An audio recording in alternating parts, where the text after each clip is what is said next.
Сәлем, біздің Instacamp мини-курсына қош келдің. Бұл мини-курс, есесіне мини-курс, бағасы да арзан и 4 сабақтан тұрады. Бұл мини-курста мен саған таргет қалай жіберу керек, там, не знаю, блогермен қалай сөйлесу керек, продукт қалай жасау туралы айтылмайды. Бұл жерде бір готовый схема береді. Бұл курс, мини-курс инфобизнесмендерге арналған, яғни уже өзінің курсы бар, немесе курс енді істейін деп жатқандарға арналған.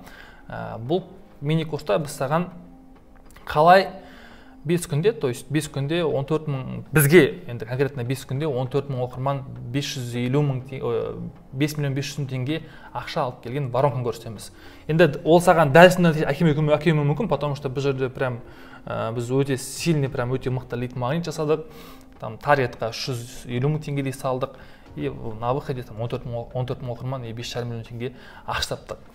Саған дәлсін нәтиже әкелмесе де, хотя бы там таргетқа 20-30 мың теңге салып, или там 5-6 мың теңге ғана салып, там 10 есе или там 20 есе көп ақша табуға возможность береді. Плюс өзің парақшаңа нормальный оқырман жинап аласың.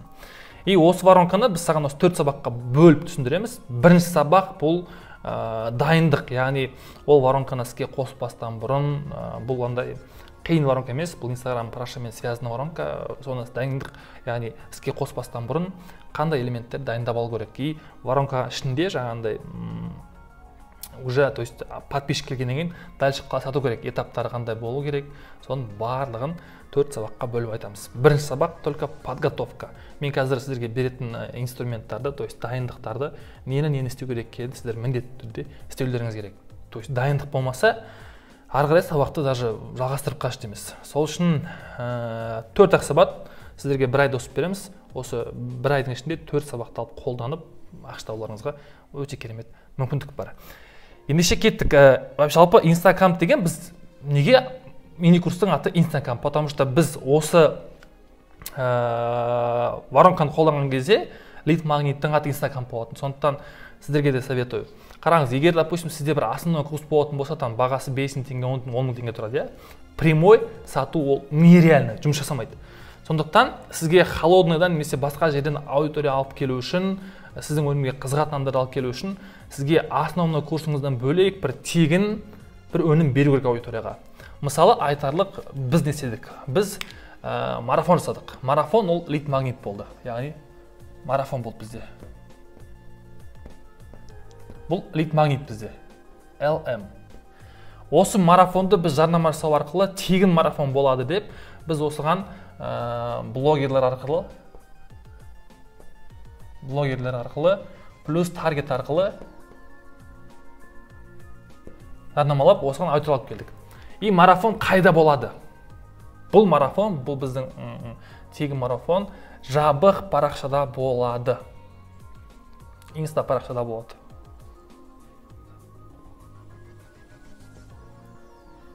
Инста парақшада болады. И осы жерде, осы парақшаның ішінде біз 3 күндік марафон, яғни 3 тікелей эфир болады. Эфир болады. Айтарлық, мысалға, 3 тікелей эфир 15-і, 16-сы, 17-сі күні болады. Мысал ретінде, сізге как минимум 10 күн бұрын бастау керек. Яғни сіздің жарнамаңыз басталған кезде 10 күн бұрын болу керек.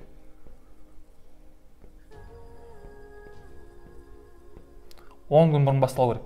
Неге? Потому что тікелей эфирға дейін, то есть бұған, мынау тікелей эфирға дейін, сіз парақшаға ақырындап жиналған аудиторияны семиэтапный запуск схемасымен қыздырып үлгеру керексіз. Поэтому біз осы жерде 10 күн бұрын, яғни жарнама жібергеннен бастап, мынаяқтан жарнамадан адамдар келгеннен бастап, яғни парақшаға түсті, и 10 күннің ішінде 7 күн бойы семиэтапный запуск жасаймыз.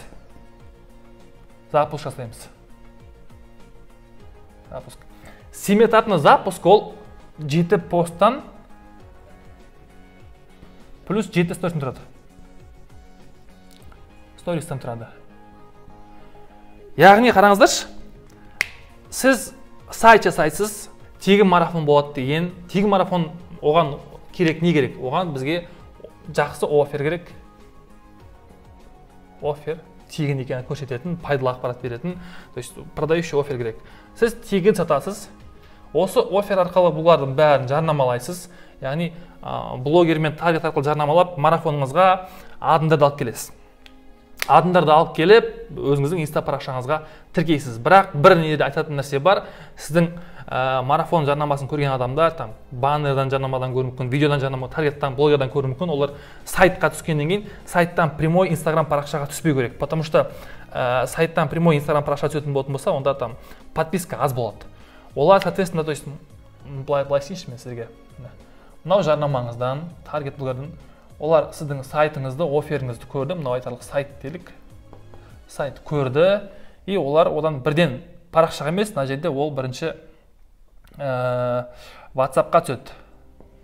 WhatsApp-қа түседі.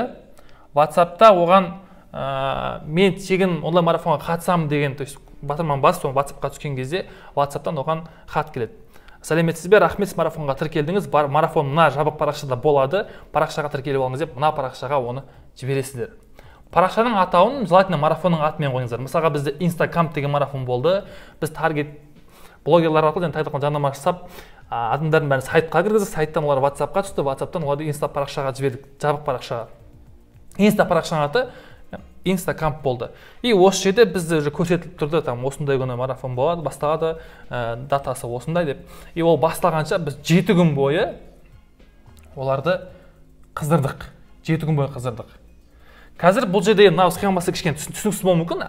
Әр сабақта әр деталін бәрін толық түсінетін болады. То есть мына жерде там рекламаны қалай жасаған дұрыс, қалай қолданған дұрыс, рекламный схемаларды көрсетеміз. Қазір сізге просто общий картинканы түсініп алу керек. И ең басты нәрселер бұл марафонның, то есть атауы, офері и в целом структурасы. Сондықтан мынау схема негізі глобальный схема болғанмен, бұның әрқайсысының ішінде прям бөлек-бөлек этаптар бар. Қазір мен сіздерге жалпы марафонның упаковкасы и 7-этапный запустың упаковкасы айтатын боламын. Сондықтан осыған қатты мән беріңіздер. Так, енді қараңыздар. Дайындық барысында сізге не керек болады? Сізге керегі бірінші сайт,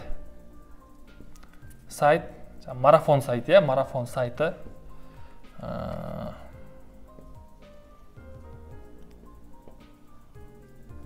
Бұл тегін, достар, сатпайсыздар, бұны тегінге бересіздер.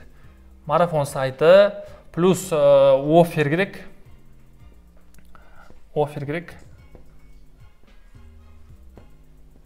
Офер бұл жерде ең маңызды, потому что сіздің оферіңіз мықты болмаса, в целом бүткіл барын қалады. То есть офер деген нәрсе өте мықты нәрсе. Оферға өте қатты мән беріңіздер. Бұл самый прям соғы негізі. То есть сіздің бүткіл жүйе жұмыс жасауына офер қатты әсер етеді. Так, мен сіздерге осы видеоның астында тағы да бір видео болады. Именно оферға байланысты 1 сағаттық бір қосымша бонус берем. Бұл офер туралы, офер қалай разворот деген сияқты. Так, офер керек. И одан кейін сіздерге 7-этапный запускқа 7 пост керек. 7 пост. Плюс сторис деп қойын. Сторис. 7 пост. Ең маңызды нәрсе 7 этапта тұрады.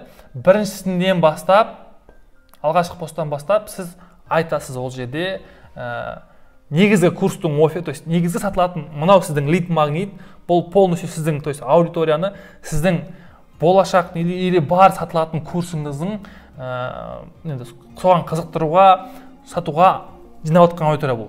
Енді қараңыз, сіз бірінші посттан бастап уже, то есть парақшаны аштыңыз, уже воронканы қостыңыз, трафик жібердіңіз, адамдар келіп жатыр делік. И бірінші посттан бастап сіз уже сразу негізгі курстың оферін айтасыз. Негізгі курстың офері. Не үшін ол курсты жасайсыз. И өзіңіздің осы курсты жасау барысында, то есть қандай проблема болды, немесе қандай, то есть осыған қайдан келдіңіз? Историяңыз, личная история.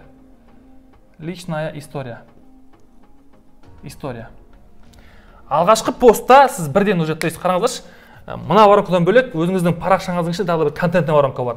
Бұл воронкада сіз уже, то есть контентте уже сіз 7 этаппен, 7 постпен келген подписчиктерді қыздырып отыру керексіз.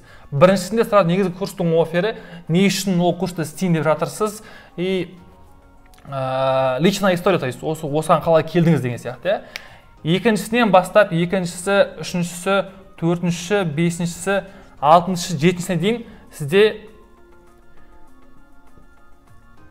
әрқайсысында андай болады. История плюс пайдалы ақпарат. История плюс пайдалы ақпарат. История плюс пайдалы ақпарат. История плюс пайдалы ақпарат. Әр постта. Бірақ ұмытпаңыздар, всегда ұмытпаңыздар, то что барлық историяда, барлық пайдалы ақпаратта әңгіме сіздің беретін пайдалы ақпаратың, сіздің айтатын историяңыздың барлығы сіздің негізгі сатылатын курсқа ақырындап алып келу керек. Яғни адамдар мынаны оқығаннан бастап, мынаны оқысы келу керек, мынаны оқығаннан бастап, мынаны оқысы келу керек. Каждый пост цепочкамен, то есть бір-бірін жау керек. И в целом мына үлкен бір былайша айтқанда енді бір үлкен кітапша десек болады, просто постқа бөлінген. Аны оқыған сайын адамдар сіздің курсты алуға деген желаниясы көбірек болу керек. Біздің инстаграмдағы сіздер, скорее всего, яғни подписчик болсаңыздар, инстаграмда көргенсіз, мен в целом бүткіл өзімнің алғашқы запуск стратегияларын бәрін осылай жасаймын. История, пайдалы ақпарат, и соңында всегда мен келесі пост атамын. И соңғы 7-ші постта ғана, сіз 7-ші постта ғана ашық продажа болады. Енді қараңыздар, 5-ші, 6-ші, 7-ші пост сіздің тікелей эфирмен, яғни сізде мысалға 3 тікелей эфир болатын болса, сонымен сәйкес келу керек. Қараңыздар, сізде айталық 15-сі, 16-сы, 17-сі күні мысал ретінде тікелей эфирлар. Соответственно, сіздер 5-ші, 6-ші, 7-ші пост осы күндері болу керек. Желательно тікелей эфирдан кейін. Тікелей эфир болады, сразу пост шығады, тікелей эфир болады, сразу пост шығады, тікелей эфир болады, сразу пост шығады. Бұл жерде уже сіз сатуға прям қатты дайындаласыз. И соңғы 7-ші күні сатасыз. Сатудың схемасын біз 4-ші сабақта береміз. Самое главное, сізге қазір ең керек нәрсе өзіңіздің лид магнитті қазір ойластыру. Сізде қандай курс болуы мүмкін, соған мықты лид магнит ойластыру. Одан кейін оның оффері бар, мықты оффер керек сізге, мықты оффер ойластыру и сайт. Сіздерде маған керегі, лично маған керегі осы үшеуін дайындау. И семиетатын запускқа дайындалу, то есть семиетатын постқа дайындалу. Не айтасыз, қандай историяңыз бар, өзіңіз ойланып қараңыз, то есть сіз осы күнге дейін қалай келдіңіз, инфобизнесқа қалай келдіңіз, не үшін келдіңіз, бір өзіңіздің трагедиялық историяларыңыз до и после, то есть инфобизнесқа келгеннен қалай өміріңіз өзгерді. В принципе, менің парақшамды қарасаңыздар, менде постоянно до и после көрсетіп жүремін. Қалай келдім, қалай қиналғанын бәрін айтып жүремін. Яғни история всегда продает. Менің курсымды алған болсаңыздар айтатын боламын постоянно. Айтқам осыны кейін то, что история всегда продает деп. Бірақ сізге қазір керегі артық нәрсе қажет емес. Қазір бар ғой, там, не знаю, басқа бірдеңке қарап, басқа бірдеңке ойлап, қуып кетіп қажет емес. Просто келесі сабаққа дейін, келесі сабақ уже ертең кешке шығады. Келесі сабаққа дейін марафонның лид магнит, қандай лид магнит бересіз, оның оффері қандай и сайт. Ешқандай қиындық жоқ. Осы үшеуін основной дайындаңыз, плюс семиетатын запускқа дайындалыңыз болды. Марафон тегін, 3 күндік желательно, одан көп қажет емес. Оффер, то есть анау енді оффер деген нәрсе төменде түсіндірем қалай екенін. То есть марафонның оффері болу керек. И соған сайтында көріп, таплинг тастайсыз ба, тильдаға заказ бересіз ба, вообще проблема жоқ. Осындай дайындаңыздар. Ертең уже мен осы цепочканы қайтадан былай ары қарай қайтып апару керек екенін, трафик қалай алып келу керек екенін бәрін көрсетемін. И в целом қазір мен сіздерге в целом структура қалай болатынын бір көрсетіп жіберейін. Так, енді негізгі схема қалай болады? Қараңыздар. Сіздер таргеттан немесе там блогердан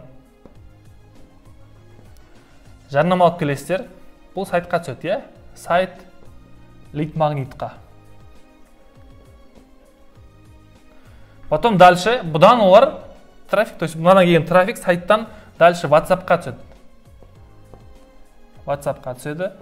Одан дальше WhatsApp-тан Инста страницаға түседі. Все. Инста страницадан уже сметайтын запуск. Бірінші пост, екінші пост, үшінші пост, төртінші пост, бесінші пост, алтыншы пост, жетінші пост. Енді қараңыздар, әр пост бұл кәдімгідей бір үлкен әңгіме, бір кәдімгідей контент. Бұған изначально дайындалу керексіздер. Мына жерде уже one time offer жасаймыз. Так, инста парақшада сіздің пост бар. Нелі бітем қараңыздар. Post stories. Post stories. Post плюс stories. Post плюс stories. Post плюс stories. Post плюс stories. Post плюс stories. И әр пост бағана айтқандай келесіге барады. Бұл негізгі основной воронка, основной схема.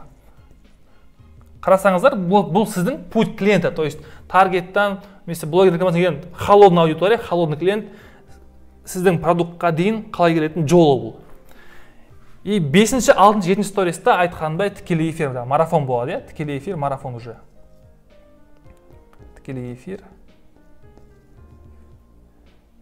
Тікелей эфир. И бұл да былай кетеді. Әр күні, то есть мына күннен бастап сіздерде желательно айтылу керек, осындай күні болады. То есть әр посттың астында бір жерінде шағын болса да сіздерде уже осындай күні бастаймыз, осындай күн бастаймыз деген бір некий ақпарат болу керек. Былайша айтқанда мыналардың барлығы бір-бірін сату керек қой, түсіндіңіздер ме? Осылай. И соңында уже мына жерде нормально кушалады да. Міне, в целом воронка осы. То есть мынау структура бір воронка. Осы воронка бізге 5,5 миллион теңге ақша плюс 5,5 миллион теңге ақша плюс 14 мың оқырман әкелген.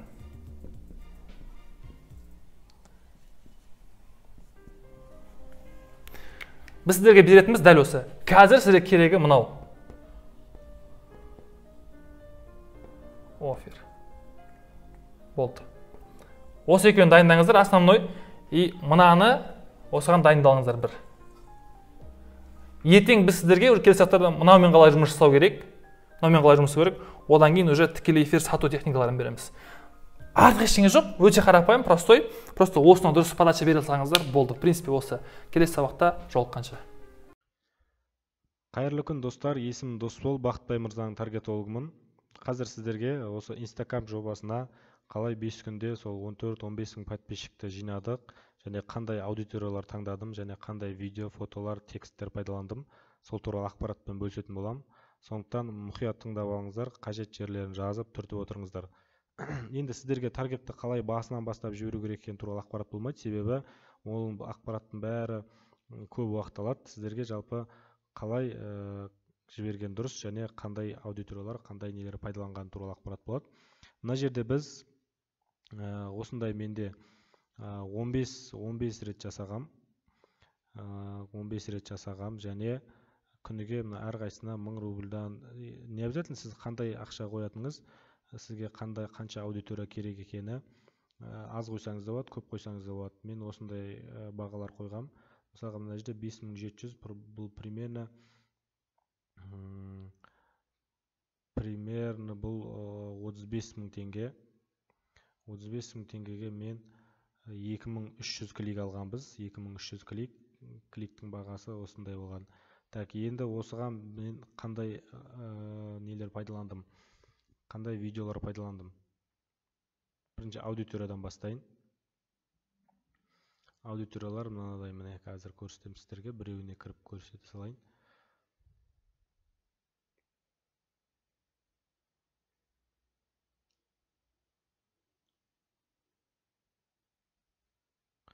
Менде мынандай аудиториялар болды. Мына жерде қарап отырсаңыздар, мен сторисқа 2, лентаға 3 видео солай жасағам. Міне исключение жасайсыздар. 18-38 жас аралға. Бұл енді сіздердің өздеріңіздің бизнестеріңізге, салаларыңызға байланысты, целевой аудиторияларыңызға анықтағаныңызға байланысты әртүрлі жас болуы мүмкін. Қазақстанның барлық қалалары, себебі қалаларда ғана осы SMM-ге, осы Инстаграмнан табысқа қызығатын адамдар көбісі осы қалада болады. Сондықтан тек қана қалалар таңдадым. Және бізде бір не бар. Қазір мен аудиторияны ашам. Қандай аудиториялар таңдағанмын? Мына жерде бір аудиторияға тек қана онлайн деген аудитория, мынау онлайн деген аудитория. Осылай таңдайсыздар. Онлайн деген бар, интерестің ішінде, және поведение.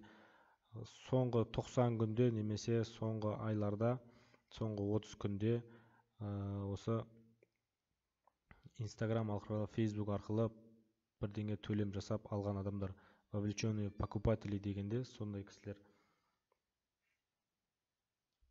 Осылар осы онлайнға қызығатын және үнемі Инстаграмда сауда жасап, бір сауда-саттық жасап жүретін адамдарға осылай жібересіз. Бұл бірінші аудитория. Екінші аудитория. Қазір көрсетем екінші аудиторияны.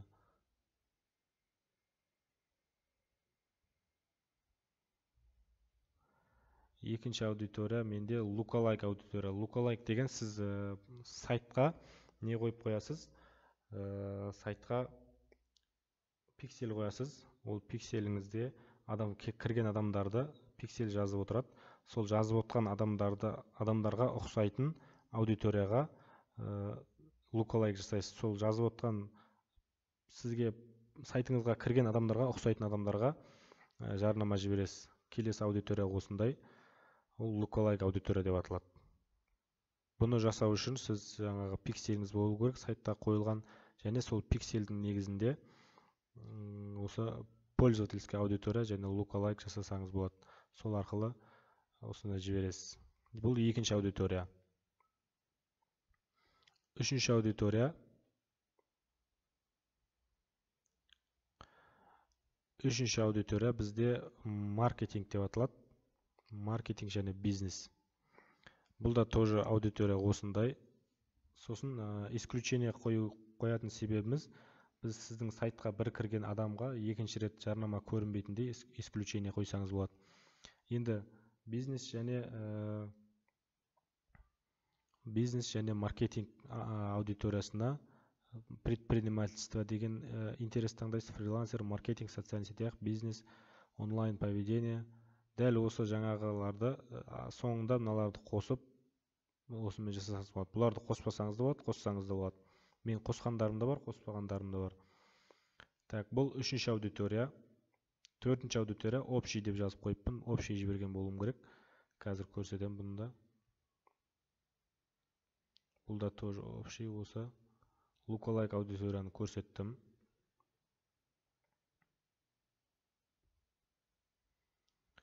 Енді төртінші аудитория бізде.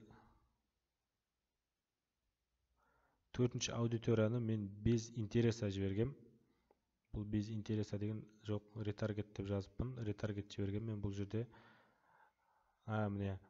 Мен ретаргет деген мысалға сіздің жарнамаңызды немесе сіздің сайтыңызға кірген адамдарға қайтадан жарнама жіберу. Мен бұл жерде сол біздің Instagram сайтына, Taplink сайтына кірген адамдарға қайтадан жарнама жібергем. Соның ішінде бұны мен тегін сабаққа емес, бұны мен уже курсқа жібергем. Марафоннан кейін курс болған, соған жібергем. Одан кейінгі аудитория.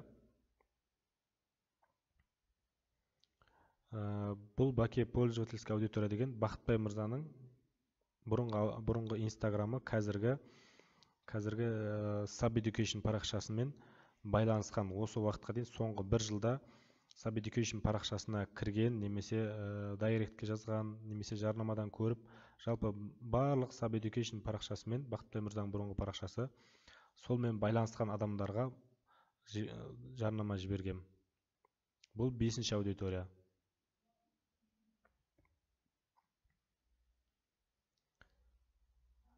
Так, мына аудиторияны көрсеттім.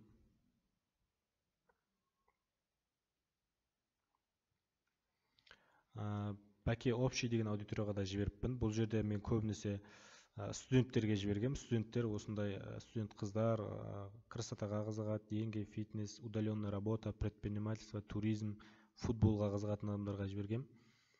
Міне футболға қызығатын адамдарға да бір жіберіп көргенбіз. Так, бұл 5-ші аудитория. 6-ші аудитория. Бағанағы онлайн аудитория бұл бағанағы. Осы 6 аудиторияға жібердім, по-моему. Қазір тағы да қарап көрейін. Осы 6 аудиторияға жіберіп көріңіздер. Осы бізде жақсы жұмыс істеген осы аудиториялар. Егер сіздің бизнесіңізге, сіздің салаңызға байланысты аудиторияны әртүрлі қылып жасап көріңіздер. Ішінен қайсысы жақсы жүреді, соны алып қалып ақшасын көбейтесіздер.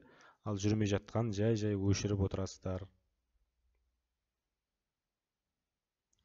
Так, енді келесі сабақта қазір қандай видеоларды қолдандым және исключениені қалай жасау керек екенін айтатын боламын. Так, тағы да қайырлы күн. Бүгін жалғасы бірінші сабақтың. Қазір қандай видеолар жібергенім туралы ақпаратпен бөлісетін боламын. Так, бірінші видео бізде тегін марафон деген жазу. Адамдар бірінші кірген бойда, жарнаманы көрген бойда, негізгі мынандай видеолардың, креативтердің мақсаты адамдар кірген бойда бірінші бұл не туралы екені бірден айтылу керек, бірден оффер айтылу керек, немесе осындай тегін болса тегін екені, ақылы болса ақыл сабақ екені айтылу керек. Себебі адамның тегін марафон деген кезде көп адамдар жақсы отклик қалдырады, тегін болса қатысып көрейік деген сияқты. Сол үшін осындай жазу болған дұрыс, тегін марафон деген. Және мына жерде Бақытбай мырза сөйлеп келе жатыр. Кейбір адамдарда дауысын шығарып тыңдауға мүмкіндік болмауы мүмкін. Сондықтан астында мынандай субтитр болған дұрыс. Бақытбай мырзаның айтып жатқан сөздерінің субтитрі. Кейбіреулер дауысын шығармай, осы астындағы жазулар арқылы түсініп отыратындай. И сосын мына жердегі астындағы мына текстке, мына жердегі текстке көп сөздің, көп тексттің керегі жоқ, себебі адам білді видеодан қандай марафон екен, не туралы екені. Енді просто не істеу керек, call to action болу керек. Бұл жерде толық ақпарат алып, сабаққа тіркелу үшін подробный батырмасын басыңыз. Керемет, пайдалы, нақты қадамдарды беретін онлайн сабақта жолыққанша. Осылай адамдар тез не туралы, не істеу керек екенін түсінді, сразу подробный басып біздің парақшамызға өтеді. И мына жерде сайтымыз тұрады. Парақшадан кейін сайтқа кіреді. Бұл бірінші баннеріміз, бірінші видеомыз. Қазір екіншісін ашайын.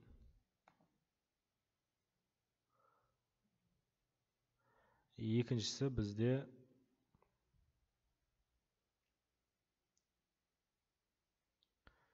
тегін марафоннан құр қалма деген жазу.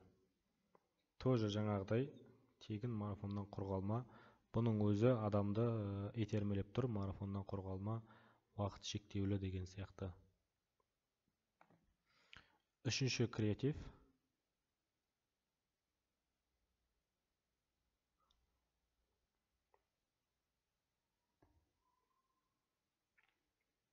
Үшінші креатив бізде тегін білім деген. Осылай әртүрлі креативтерді көресіздер. Қайсысы жақсы жүреді, соны ақшасын көбейтесіздер. Дұрыс жүрмей жатқанын аудиториясын ауыстырасыз, немесе вообще жарнаманы өшіріп тастау керек. Бұл лента. Енді сторис форматына бізде сторисқа астына текст қойылмайды.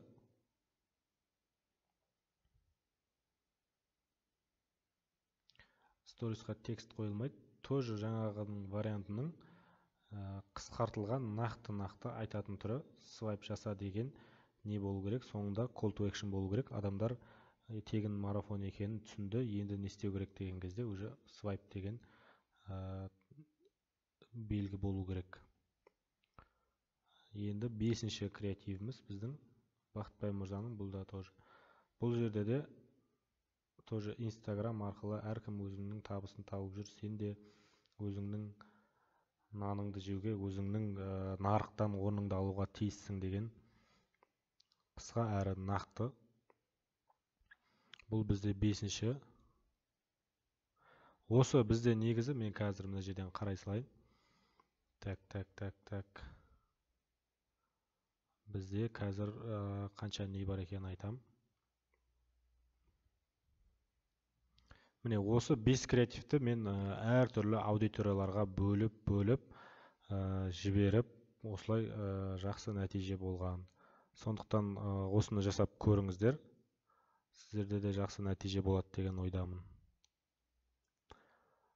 Жалпы тағы айтатын не қалды басқа бәрі. Міне кешегі бағанағы айтқанымдай, пиксель қоясыздар, осы жерге сайтқа кірген адамдарды осы пиксель жаттап отырады. Ваш пиксель сейчас не активен. Қазір мына Facebook парақша, бұл қазір жұмыс істемейтін парақша. Сондықтан кезінде жұмыс істеген, бірақ белгілі бір себептермен бұл блокқа кетіп қалған. Сондықтан осы жерде пиксель қоясыздар, пиксельді ашуды біледі деген ойдамын. Пиксельді осы жерге қойып, сіздің подробно басқан сайтқа кірген адамдар жазып отырады. Сол адамдардың негізінде сіз бағанағы lookalike аудитория жасайсыз. Осы сайтқа кірген адамдарға сіз ұқсас адамдарды жинап береді өзі Facebook, и соларға бір жарнама жібересіз. Және кейіннен марафон біткеннен кейін ол адамдар көрген болса, оларға ретаргет жарнамасын жіберуге болады. Қайтадан уже бұл жарнаманы жібермейсіз, уже курстың бағдарламасын, курстың жарнамасын жібересіз. Және әрбір нені сізде күнделікті эфир болады ғой, Instagram'да күнделікті эфир болады. Сол эфирдің алдында бізде 15.000 адам отырды, 15.000 адам тіркелді дедік, бірақ оның бәрі бізде тікелей эфирде отырған жоқ. Себебі көбісі басқа жалған парақшалармен тіркеледі, немесе ұмытып кетеді, жоқ болып кетеді деген сияқты. Сондықтан ол адамдарды, мысалға бізде басында 1000 адам отыратын, тікелей эфирде 15.000 адам кіргіздік, бірақ эфирде 1000 адам отырды. Себебі біз одан кейіннен көтердік ол статистиканы, себебі эфирдің уақытысында бос емес болады, кейбіреулер эфирді байқамай қалады деген сияқты, Инстаграмға кірмейді ол уақытта. Ол адамдарға сіз жаңа бағанағы айтқанымдай Инстаграмыңызбен осы байланысқан адамдарды жинап алып, осы сіздің мысалға мен Sabo Education парақшасымен байланысқан адамдарды жинадым да осы уақытқа дейін. И соларға басқа бір баннер жібердім. Кешке болатын тікелей эфирдің тақырыбын және астында call to action'ымен бүгін кешке тікелей эфир жіберіп алмаңыз. Өзіңіздің подписчиктарға жарнама жасаудың бір жолы сол осы өзіңіздің Instagram парақшамен байланысқан адамдарды жинайсыз да, соларға күнделікті эфир болатын уақытты және эфирдің тақырыбын жіберіп отырасыздар күнделікті сол жарнамамен. Солай сізде жиналған адамдардың көбісін эфирді көруге итермелеуге болады. Жалпы осылай біз жинадық, барлығы түсінікті болды деген ойдамын. Тыңдағандарыңызға, көргендеріңізге рахмет. Go! Так. Дубль 1. Бәріне сәлем, біздің кезекті сабаққа қош келдіңіздер. Бүгінгі сабақта біз, Алла қаласа, сіздермен офер, яғни заголовок, продающий заголовок дейді, бас тартылмайтын ұсыныс дейді, жалпы офер немесе заголовок тақырыбында, именно тақырып туралы тақырып көреді сабақтың. Бүгінгі сабақта біз сіздермен қалай бас тартылмайтын ұсыныс жасау керек, яғни офер деген қандай болу керек, заголовок деген қандай болу керек, сол туралы айтатын боламыз. Бұл кезекті инструмент, өте мықты инструмент. В целом, любой продажаның примерно 80% осы офердан, яғни заголовоктан тұрады. Сондықтан бүгінгі сабақты мұқият қараңыздар. Әр сабақтан алған инструменттерді бірден қолданыңыздар. Бұл өте маңызды. Егер сіз осы курста нәтиже алғыңыз келсе, құр көрермен болып, немесе оқырман болып қалмаңыз.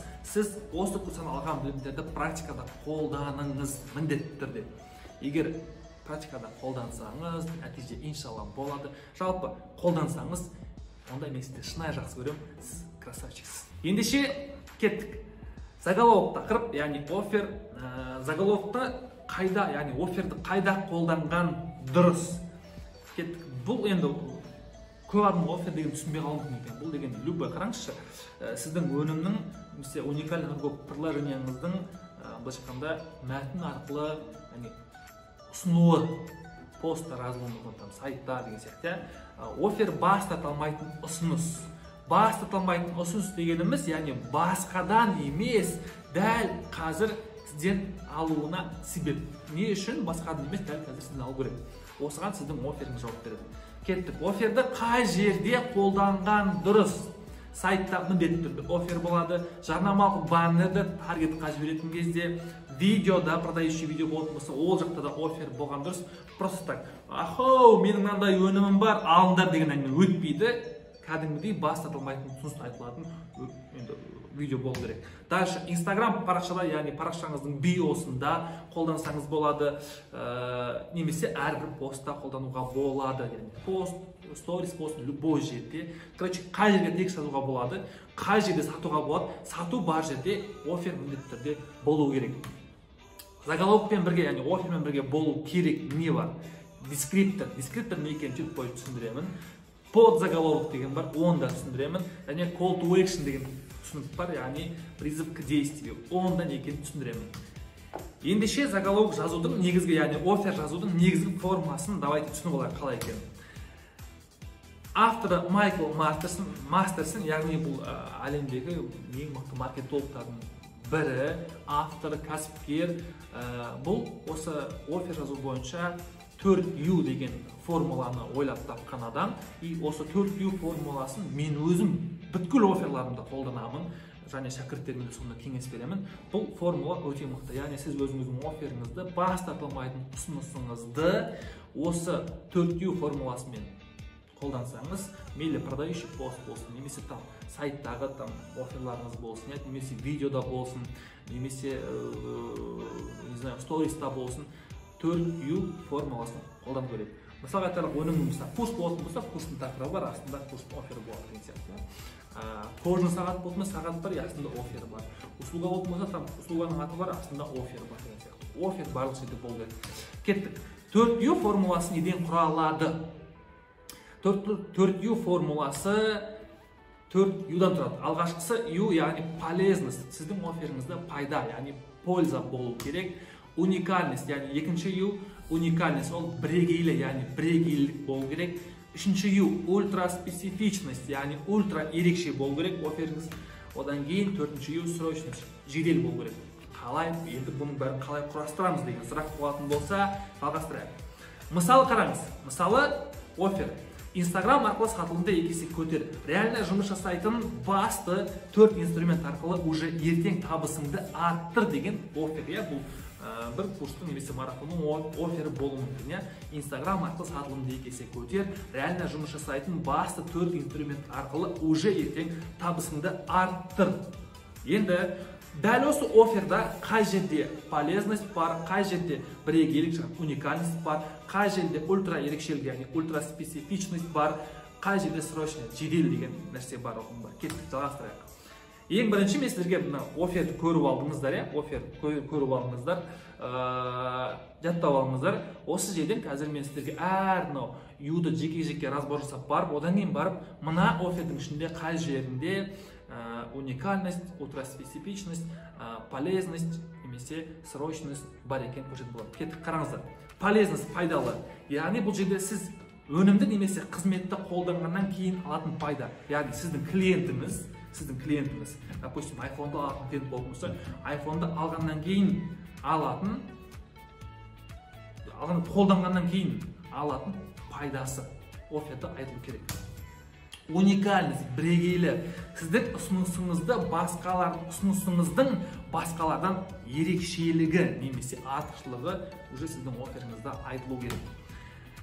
Ультраспецифичность дегеніміз не? Бұл пайдасы нақты өлшемді немесе спецификалық көрсетілген. Не знаю, табысыңды көтересің деген кезде қанша көтересің? 2 есе немесе қанша көтересің? 300 теңге көтеремін деген сияқты. Кеттік, срочность, жедел, яғни ұсынысты уақытқа байлау керек, жылдамдық беру, яғни алғаннан кейін осынша уақыттан кейін немесе осынша уақыт ішінде деген сияқты. Ендеше кеттік. Мына Instagram арқылы сатылымды 2 есе көтер, реально жұмыс жасайтын басты 4 инструмент арқылы уже ертең табысыңды арттыр деген оффердің қайсысы полезность, қайсысы бірегейлік, қайсысы ультра ерекшелік, қайсысы жедел деген сұраққа жауап бере кетейін. Кеттік. Қарасаңыздар, мен мына жерде әр жаңағындай юды көкпен белгілеп қойдым. Енді оффер разборсы. Instagram арқылы сатылымды көтер деген ол уже полезность, то есть кәсіпкерлер болсын, басқа мамандар болсын, любойына бұл полезность. Instagram арқылы сатылымды 2 есе көтер. Польза кетті. Уникальность. Қандай уникальность бар бізде? Реально жұмыс жасайтын басты 4 инструмент. Осы уникальность та. Ультра ерекшелігі, яғни сіздің ол жаңағы уникальность арқылы ол нақты жаңағындай Instagram сатылымды көтер дегенде қанша есе көтереді? 2 есе көтере алады. Instagram арқылы сатылымды 500 мыңға көтер десең, уже 500 мың ультра специфичность болады, немесе 2 есе 4 есе ол да ультра ерекшелігі болады. Срочность, жедел, яғни реально жұмыс жасайтын басты 4 инструмент арқылы уже ертең табысыңды арттыр. Польза, ал уже ертең ол скорость, срочность, жедел. Яғни, мына жерде қарасаңыздар, көкпен белгіленгендер, олар польза. Польза бізде басында, аяғында болуы мүмкін. Бірақ всегда желательно басында бірінші польза білу керек. Аяғында қайталанатын болса нормально. Бірақ ол польза соңында қалып кетпеу керек. Яғни, всегда оффердің басында польза, яғни пайдасы жүру керек сіздің беретін өнімді. Яғни сіз өзіңіздің өніміңізге пост жазсаңыз да, таргетке берсеңіз де, сайтқа сатсаңыз да, барлық жерде осы өніміңізге арналған немесе қызметіңізге арналған өнім оффер болуы шарт. Так, кеттік дальше. Заголовкпен бірге болу керек, мен айттым, заголовок негізгі ұсынысыңыз ол жаңағы оффер. Заголовок оффер в принципе бір нәрсе. Заголовкпен бірге болу керек, ол сіздің ұсынысыңыз, айттым. Дескриптор дегеніміз не? Яғни құр оффер боласаған болмайды. Дескриптор дегеніміз бұл сіздің компанияның немесе өзіңіздің немен айналысатыны туралы қысқаша ақпарат. Түсінікті ғой, қазір тоже мысал көрсететін боламын. Подзаголовок негізгі ұсынысты күшейткіш. Көбінесе бұларды сайтта қолданады. В принципе, постта да қолдансаңыздар болады копирайтингта, яғни оффер тұр, потом дескриптор сіздің компанияңыздың немен айналысатыны туралы қысқаша ақпарат, одан кейін подзаголовок негізгі ұсынысты күшейткіш, бонустар берсеңіздер болады, жеңілдіктер деген сияқты, call to action. Одан кейін call to action осы 4 элемент міндетті түрде болу керек сіздердің барлық сайттарыңызда, таргеттарыңызда, любой жерде болу керек видеоларыңызда осы 4 схеманы міндетті түрде қолданыңыздар. То есть оффер немен алысасыздар?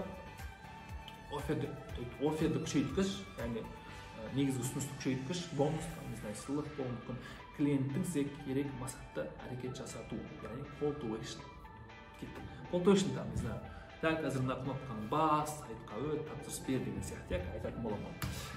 Так, заголовок бірге болу керек. Так, айттым. Дескриптор дегеніміз не енді? Дескриптор қазір разбор жасап алайық. Дескриптор 3 сұраққа жауап беру. Яғни дескриптор деген кезде, дескриптор қалай жасаймын деп адамдар бар. Мен осындай магазин деп айта салуға да болады, бірақ оның өзін правильно нужно подать, яғни оның өзін әдемі беру керек. Яғни сіздің немен айналысатыныңыздың өзін әдемі бере білу ол өнер. Кеттік. Дескриптор 3 сұраққа жауап береді, яғни осы сұраққа жауап берген кезде конкретно уже сіздің немен айналысатыныңыз в принципе белгілі болады и аудиторияға өте саласыз. Кеттік. Біз кімбіз? Бірінші сұрақ. Екінші сұрақ, біз сатамыз, яғни қайда, кімге сатамыз? Біз кімбіз? Не сатамыз? Қайда, кімге сатамыз? Мысалы, біздің Бопай кз дүкені Алматыда болған кезде. Студент қыздарға арналған Алматыда киім дүкені. Уже нақты, бізде киім дүкені бар десең, бізде қыз есіп тұрған киім дүкені бар десең, тұрып бір обширный болып көрінеді на самом деле, ал нақты біздің целевой аудитория студенттер болғаннан кейін біз айтамыз. Студент қыздарға арналған киім дүкені.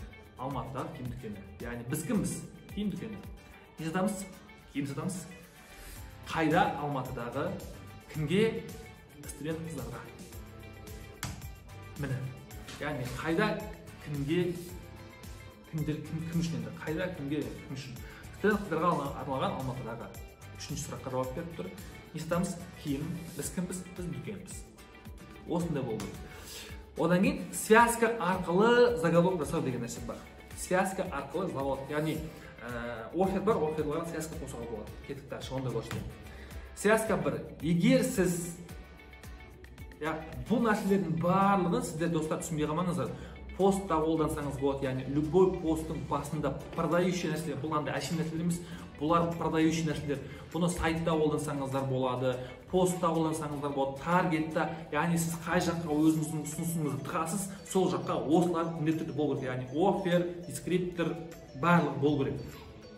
Енді оферді күшейту үшін немесе оферді связка арқылы жасаудың түрлері бар. Бірінші связка.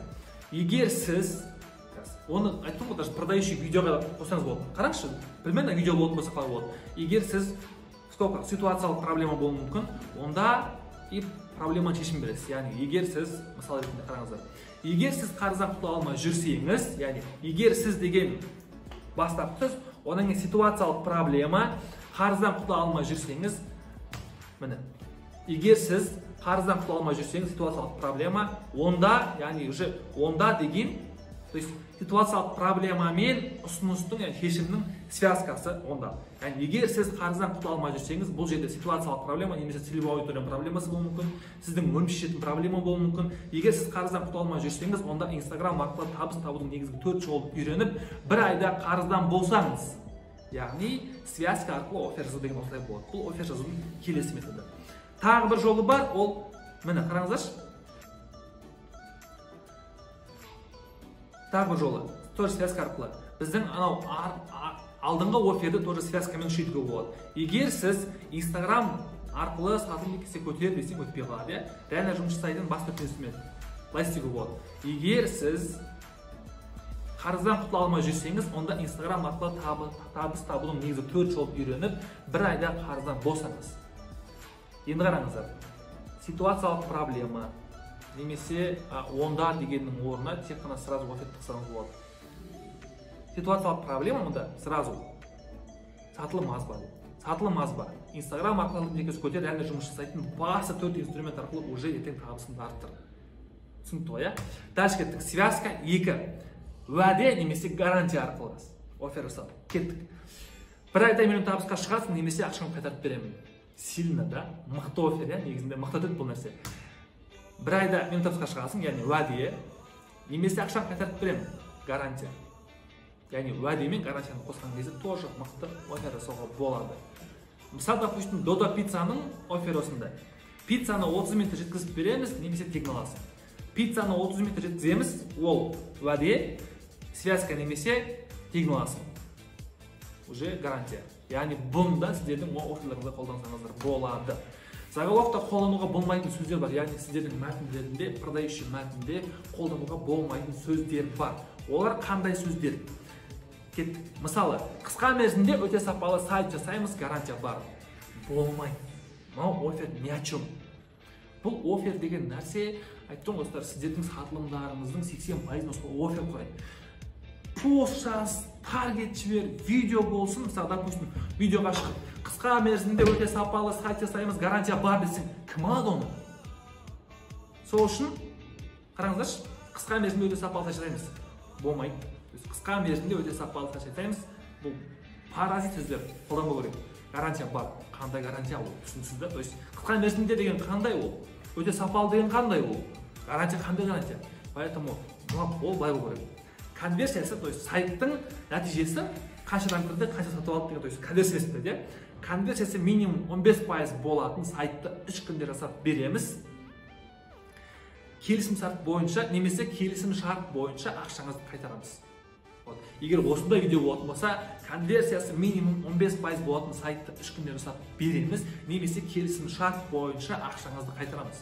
Вот это уже басқаша подача, яғни осылай өздеріңіздің өнімдеріңізді бере алу керексіздер. Бұл жерде көріңіздер, мысалға өте сапалы сайт деген кезде ол қандай сайттың сапасын қалай өлшейсің? Конверсиясы минимум 15%. Яғни 15% конверсия деген ол жақсы нәтиже.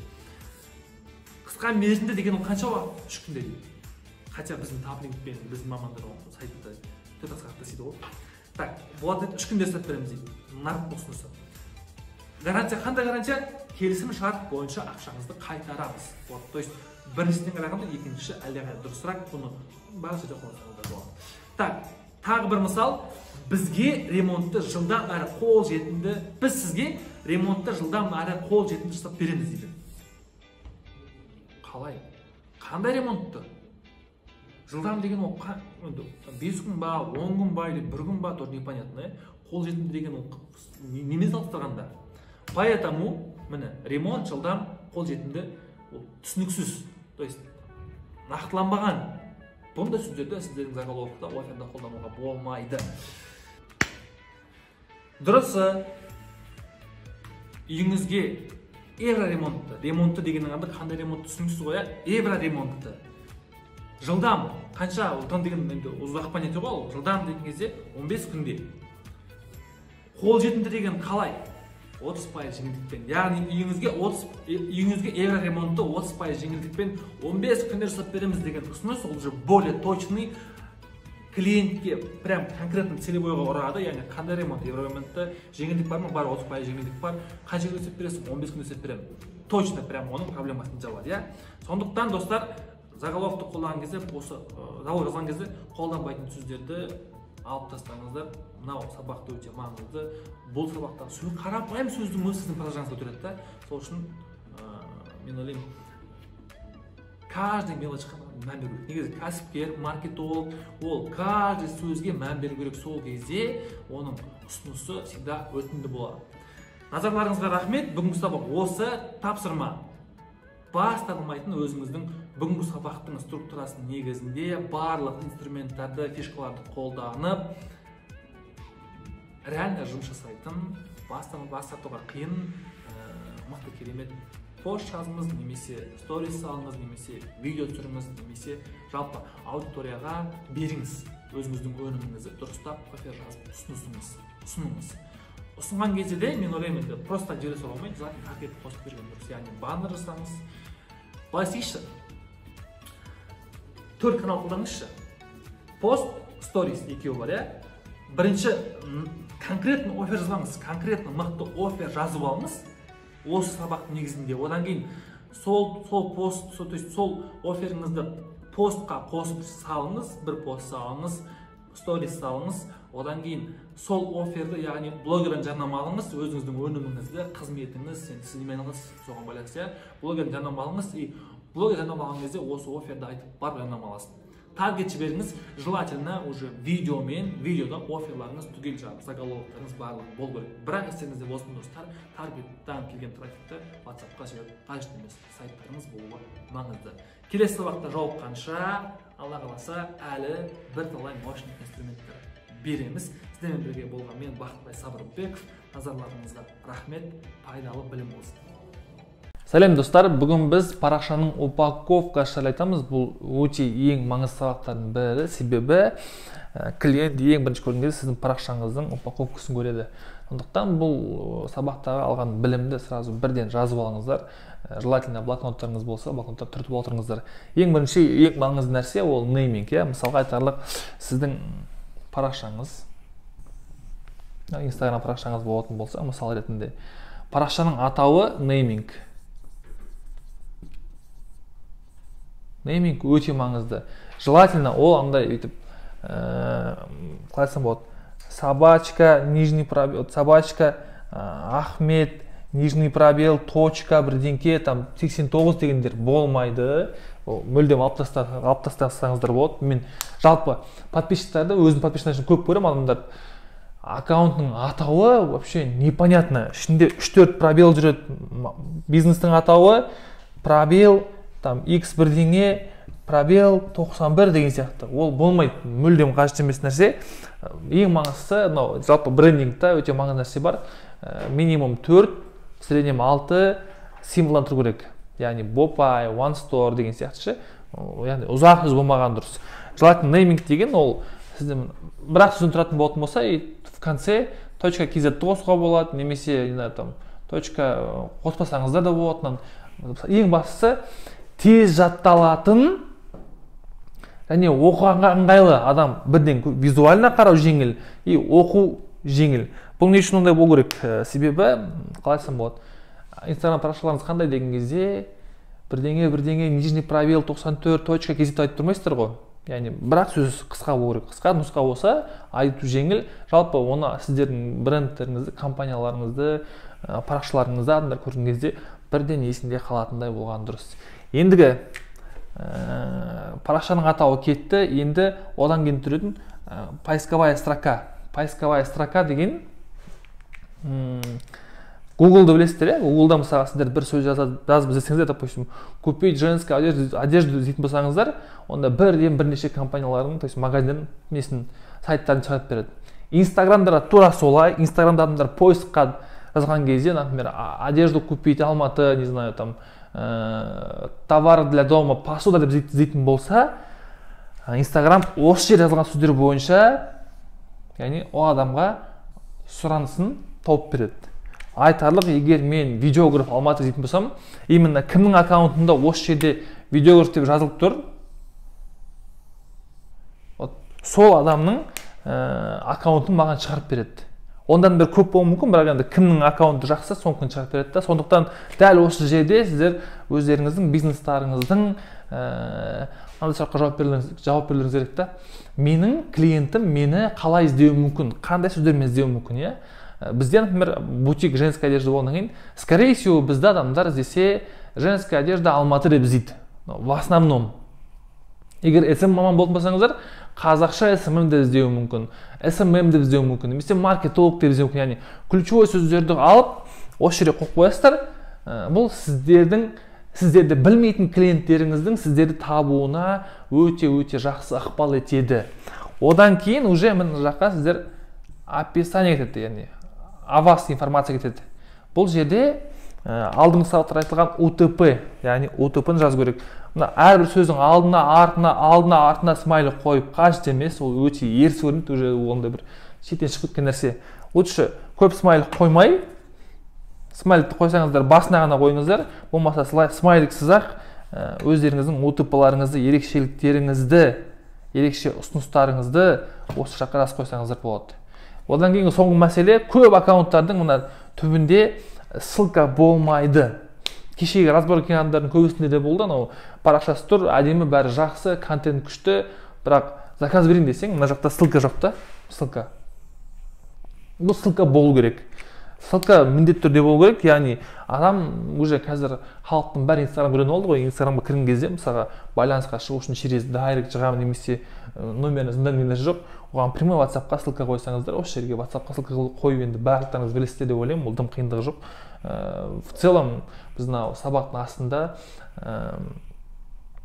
сіздерге чек-лист береміз, сол кезде WhatsApp-қа ссылка қалай қою керек екенін көрсетеміз. Осы жерге WhatsApp сілтемесін қойсаңыздар, онда алла қаласа сіздердің клиенттеріңіз, мысалы қараңыз, мен сіздің клиентіңізбін, мен сізді ключевой запрос бойынша іздедім, қарадым, сразу мысалы қандай ғой, ключевой запроспен адам іздеген кезде бірнеше компания шығады да, и соның ішінде кімнің атауы тез жатталады, тез жағымды, скорее всего, соған атауына қарау мүмкін да, уже мынаумен іздейді, табады парақшаларды, и мынаумен уже ағарай өтуі мүмкін да. То есть мына нейминг сіздің парақшаңыздың аты сіздің клиентіңіздің сіздің парақшаға кіруіне әсер етуі мүмкін да. Яғни егер ол креативный болатын болса, әдемі болатын болса, соответственно әсер етуі мүмкін. Сондықтан мынау мән бересіздер, мынау клиент сізді көрді, мынаған әсер етіп кірді, кіргеннен кейін мына жердегі UTP-ңызды оқиды, иә, UTP алдын сатып айттық қой, UTP-ңызды оқиды да, все, мыналар маған керек. Так, дальше куда писать, қайда жазамын, қалай шығамын, қалай тапсырып беремін?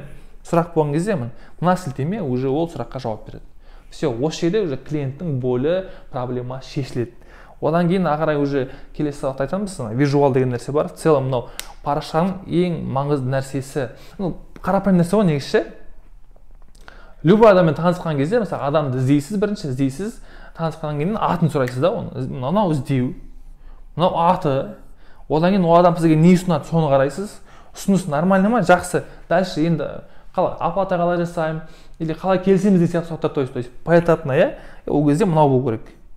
Клиент мынаумен іздейді, мынау әсер етеді клиенттің чтобы сіздің парақшаңызға өтуіне, одан кейін ұсынысыңызды оқиды, осы жер бәрі түсінікті болса, яғни UTP-ңыз жақсы болатын болса, ол уже бірден шешім қабылдауы мүмкін да. Все, я заказываю деп.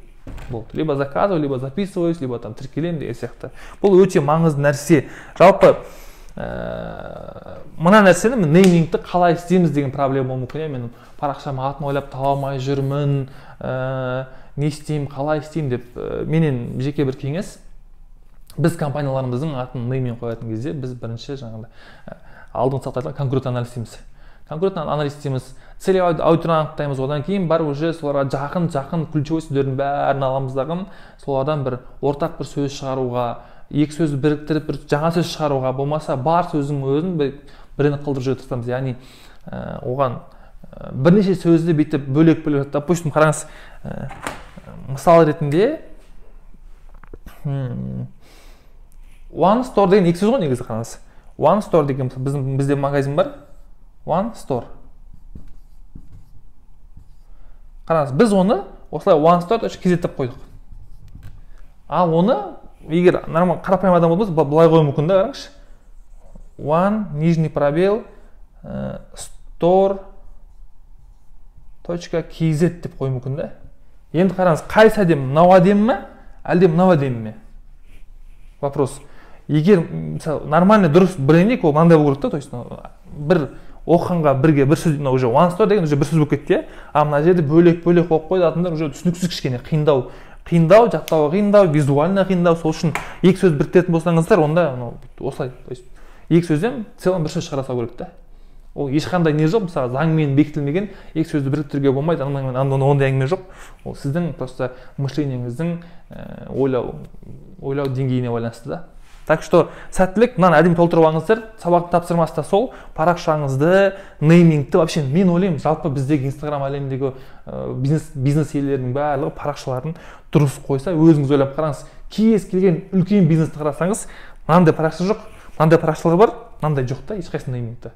Сондықтан мына нәрсені өте әдемі дұрыс істеңіздер, бұл негізі жұмыстың основасы. Поисковая строка, нейминг, UTP, call to action, яғни призыв к действию қоясыздар. Бұл жерде WhatsApp-қа ссылка, сайтыңызға ссылка, сізде қандай, яғни адамды, клиентті уже тіркейтін не бар, осы жаққа қоясыздар да. Сонымен осы сабақты табам, келесі сабақта уже визуальный слой туралы әңгіме ететін боламыз. Рахмет.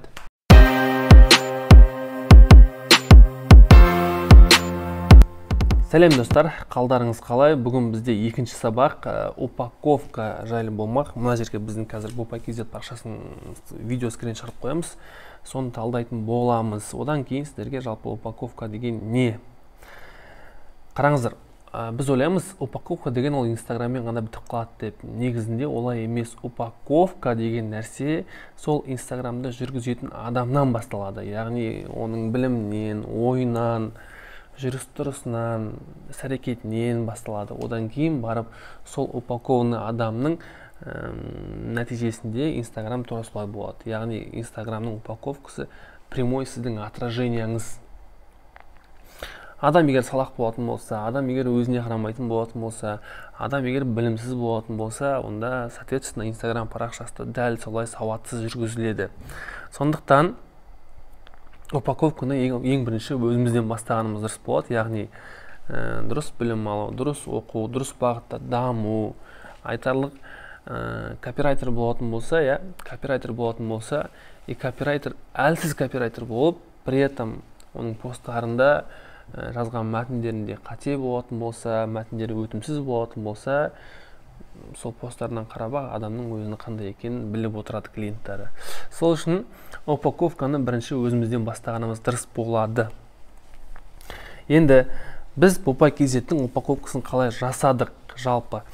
Қарап тұрсаңыздар, визуалды біз бір түсті таңдап алдық, яғни брендтің түсі деп сары түсті таңдап алдық. Сары түсті логода да, хайлайтста да, яғни мәңгілік стористарда да, и спецпосттардың барлығында сол сары түсті қолданамыз. Бізде контентті біз осылай бөлгенбіз, яғни әр екі пост, ол фотопост, тауармен салынатын посттар, одан кейін спецпосттар әртүрлі форматта, қыстық масхаф, қай қаладан боласыз деген сияқты әртүрлі, яғни развлечение, полезные советы, конкурсы, игры, видеолар барлығы осылай бір шетке жиналып тұрады. Осы жақта да болсын, біздің Астанадағы магазинде де болсын, бәрінде сондай.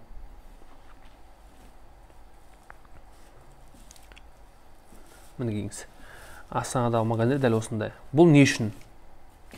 Егер де біз құр тауардың суретін салып пост сала беретін болсақ, онда ол однотипный болып қалатын еді, біздің оқырмандар жалығатын еді.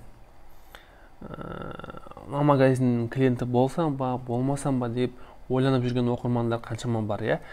Солар бір киімді көре бергеннен кейін жалығатын еді. Сондықтан біз вообще жалпы аудиториямен кері байланыс болсын, деп осылай спецпосттар істейтін болдық.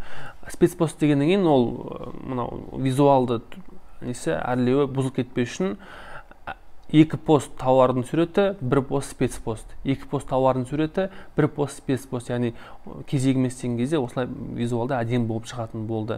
Әрі бұл оқырмандарды жалықтырмайды. Бұл керісінше оқырмандарды қызықтырады, кері байланыс береді. Мысалы, қай қала деген кезде астында қанша 166 комментарий жазып отыр, иә. Ана қала, мына қала деп.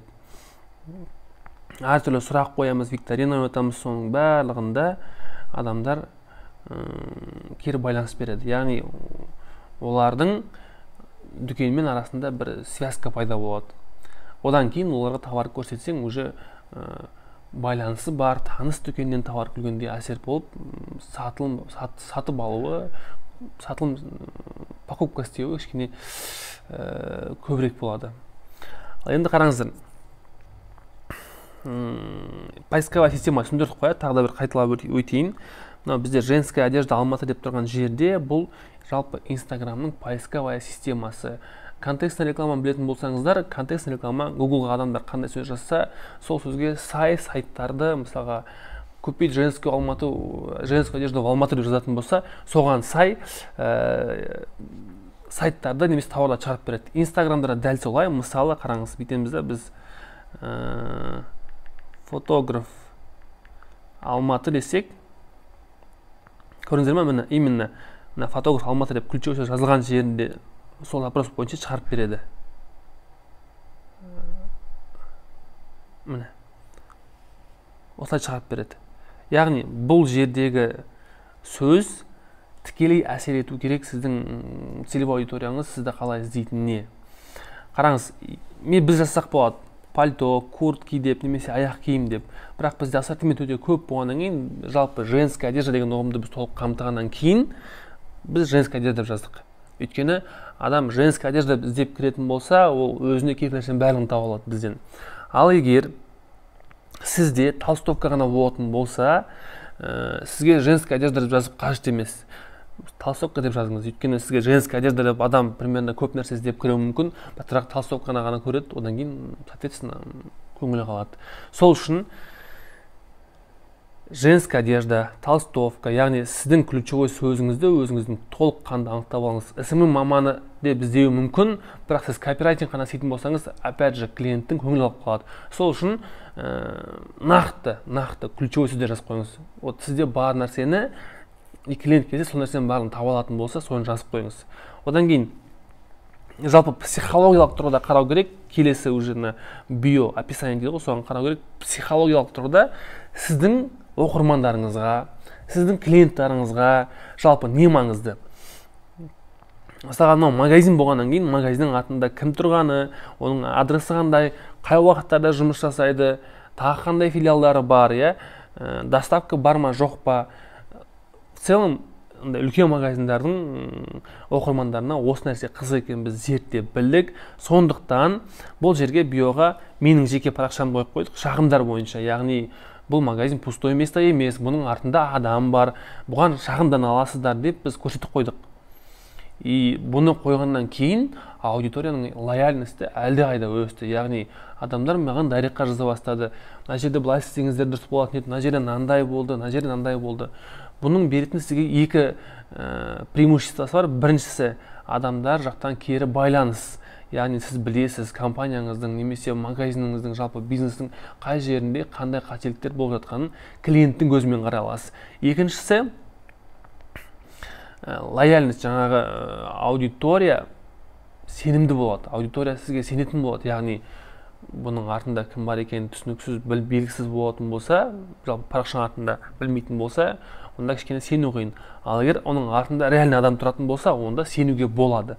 Сондықтан біз осыға Бәке маркетер деп шағымдар бойынша деп өзімнің жеке парақшамды жазып қойдық, чтобы адамдар білсін, артында кім бар, не бар, и если что, кому можно обратиться деген нәрсе ғой. Одан кейін, соответственно, магазиндер үшін мекен-жайы маңызды, доставка номері маңызды, басқа қандай қалада бар, соның бар. Яғни біз бұл жерге артық ештеңе істеген жоқпыз, ең маңызды деген ақпараттар жазып қойдық. Сіз де солай, сіздің оқырмандарыңыз үшін, сіздің тұтынушыларыңыз үшін, клиенттарыңыз үшін маңызды емес. Барлығы сіздің клиенттарыңыз жаңағы целым бәрін қамтыған кезде оларға не маңызды? Нақты соны жазып қойыңыздар, болды. Одан кейін highlights. Көріңіздер ғой, бізде адрес, отзыв, доставка, анас, конкурсы. И бәрінің, мен алдында айтқандай, дизайн бірдей болғанмен, бәрінің суреттері бөлек. Яғни цвет, визуалды цветтері бірдей, бірақ суреттер бөлек. В целом парақша болса әдемі көрінеді. Енді жеке блогқа келетін болсақ, жеке блог болатын болса, мен онда өзімнің парақшамды разбор істеп берейін сіздерге. Жеке блогқа келетін болсақ, қараңыздар. Жеке блогта мен өзімнің парақшамды алып отырмын қазір. Жалпы личный брендқа блогер болсаңыздар, жалпы кім болсаңыздар, личный брендқа не маңызды? Бұл жерде ключевой сөз. Қазақша SMM маркетинг деген сөзбен маған парақшама қаншама адам тіркелді. Мен парақшам 30 сентябрь күні алғашқы пост салынған, яғни ол кезде 0 оқырман еді.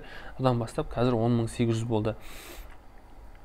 Осы ключевой сөз көмектесті, яғни қосымша жарнама жасадық, бірақ ключевой сөздің поисковая системаның үлесі өте үлкен болды. Одан кейін көбісі осы ключевой сөздің орнына аты жөнін жазып қояды, там еще неше түрлі әдемі шрифттармен бірдеңе Айдана там фамилиясының атын жазып қояды. Қажет емес ол нәрсе, өйткені сізді ешкім пока сіз танымал болмағанша ешкім сізді аты жөніңізбен іздемейді. Сол үшін нақты сіз не ұсынасыз, қандай өнім ұсынасыз, соны жазып қойыңыз. Мен мысалы қазақша SMM және маркетинг бойынша маман болғаннан кейін сондай қызметтерді ұсынамын, және сол туралы жазып кеттім, қазақша SMM маркетинг деп, иә. Екінші, биода Бәке маркетер, Инстаграмда ақша табудан практик. Бұл жерде де қараңыз, оқырмандарға не маңызды? Мен қазақша SMM маркетинг бойынша эксперт болатын болсам, және қандай эксперт, қандай маман? Мен практик маман екенін айтып тұрмын, және бірден дәлел. Міне SEO, фаундер Бопай KZ, яғни основатель, және басқарушы Бопай KZ-тің деп көрсетіп қойдым. Одан кейін сразу ұсыныс. Яғни өзім кім екенімді айттым, кейс көрсеттім, және одан кейін УТП, яғни уникальное торговое предложение, онлайн курсқа қазылып, камера 50-30-на қатыс. Өте қарапайым, артық ештеңе жоқ, ми ашту жоқ. Ең үстінде поисковая строкаға әдемі ключевой сөздер жазып қойдым, одан кейін өзім таныстырдым, Инстаграмда ақша табудан практик деп әдемілеп. Кейс кетті, дәлел, одан кейін УТП, уникальное торговое предложение. Онлайн курс бар, жазылып, камера 50-30-на қатыс болды. Артық ештеңе жоқ. Highlights айтқанымдай, жалпы бізде қараңыздар, блогерлар болсын, личный бренд, предпринимательдер болсын, блог жүргізіп бастайды, Инстаграмда оқырман жинап бастайды, бірақ бір нәрсені ескермейді, коммуникация ескермейді. Жалпы коммуникация деген ұғым бар, қарым-қатынас. Ол мейлі дүкен болсын, біздің Бопай KZ-те коммуникация спецпосттар арқылы жүргізеді. Спецпосттар арқылы, яғни біз аудиторияға спецпост жазамыз, оларға арнап мәтін жазамыз, видео түсіреміз, сұрақ жауап алмасамыз, қаласын сұраймыз, атын сұраймыз, жасын сұраймыз, яғни олармен байланыста болуға тырысамыз. Байланыс ол коммуникация. Коммуникация не үшін керек? Коммуникация адамдардың есінде қалу үшін керек, және басқа адамдар оны қарап, личный брендтің мысалында сіздің оқырмандарыңыз сіздің мысалы айтарлық менімен жүргенін көретін болса, Мейірбек мырзамен жүргенін көретін болса, бір Әншілермен жүргенін көретін болатын болса, онда соответственно ой қалыптасады. Мына кісі мықты екен, мына кісі мықты кісілердің қасында жүрген сияқты. Ал бизнес парақшаларда Бопай KZ сияқты коммуникация сіздің оқырмандарыңыздың, яғни сіздің парақшаңыз оқырмандарыңыздың есінде қалуында үлкен жұмыс атқарады. Өйткені олар сізге жауап беру арқылы, олар сізбен постыңызға байланысқа шығу арқылы біріншіден сіздің парақшаны есіне сақтап отырады постоянно, өйткені байланыс болды ғой. Екіншіден, ол Инстаграмдағы кері байланыс сіздің Инстаграм парақшаңыздың охватын көбейтеді. Менде мысалы коммуникация аудиториямен бөлек, одан кейін аудитория үшін жасалатын коммуникация бөлек. Яғни аудитория үшін жасалатын коммуникация деген ол мен кіммен кездесем, қайда барам, кіммен отырам, кіммен сөйлесем. Яғни Инстаграмға сол көрсету үшін кездесулер болады. Мысалы, айтарлық бір үлкен кісілермен, атақты кісілермен кездесіп, соны Инстаграмға салу мүмкін да. Ол не үшін?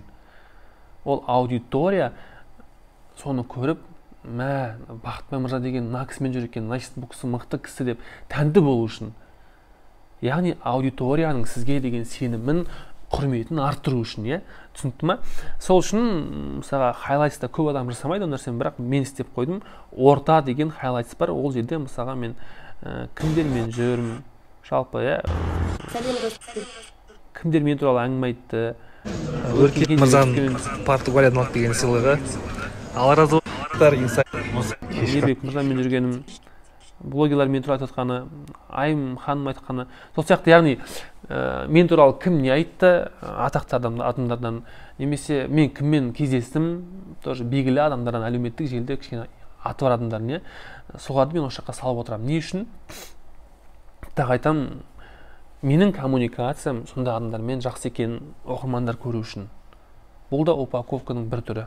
Яғни упаковка деген сен, ақылың, жүріс-тұрысың, ортаң, барлығы упаковка. Яғни сіздің айналаңыз, өзіңізден бастап айналаңыз, Инстаграм парақшаңыз, киіміңіз, көлігіңіз, достарыңыз, это все упаковка считается. Упаковка. Яғни соның бәрі қандай болса, сіздің жұмысыңыздың нәтижесі, сіздің оқырмандарыңыз да, жалпы аудитория, кім айналадағы адамдар болсын, барлығы сізге сол упаковка қарап бағалайды. Біз бұрында айтушы едік, сөз бар ғой, досыңның кім екенін айт, мен сен кім айтам деген сияқты. Қазір тура сол әңгіме Инстаграмда кіммен жүресің, кіммен тусуешсің, оқырмандар сізді тура солай бағалайды, соған қарап бағалайды. Сол үшін осы нәрсені ескеріп алыңыздар. Так, алдыңғы сабақта берілген тапсырма бойынша байқап жатқаным, көп адам орындай алмай жатыр, көп адам кішкене қиналып жатыр. Енді бұл өте банальный нәрселер, ешқандай қиындығы жоқ, ешқандай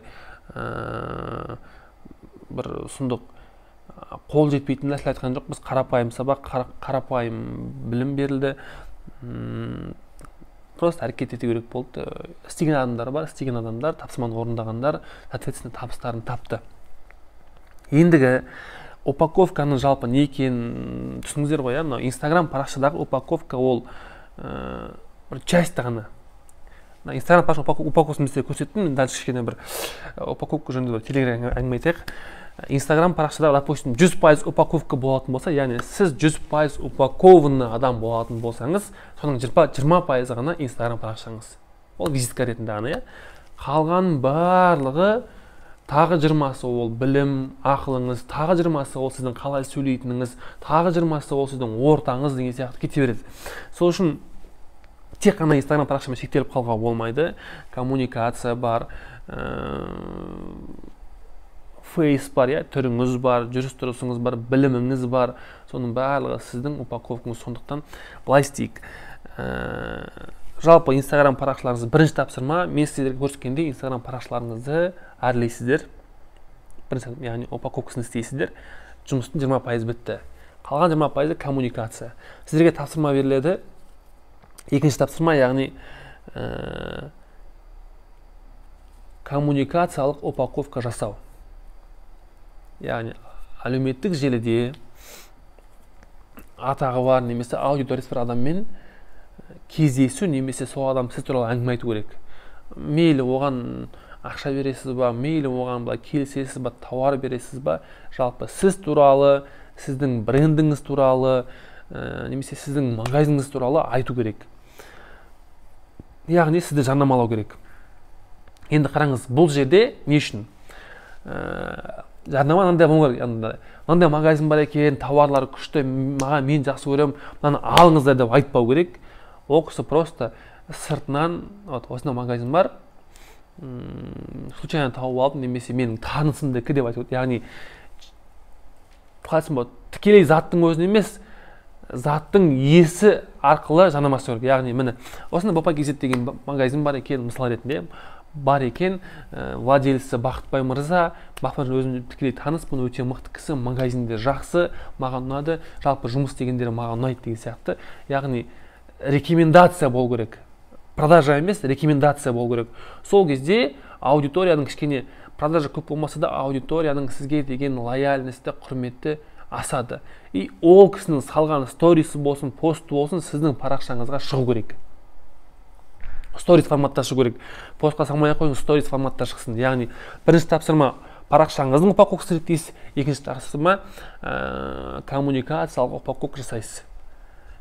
Желательно, егер мүмкіндік болса, сондай бір үлкен блогермен немесе атақты адаммен кезігіп, бір сұхбаттасып, соны сторисқа салу керек.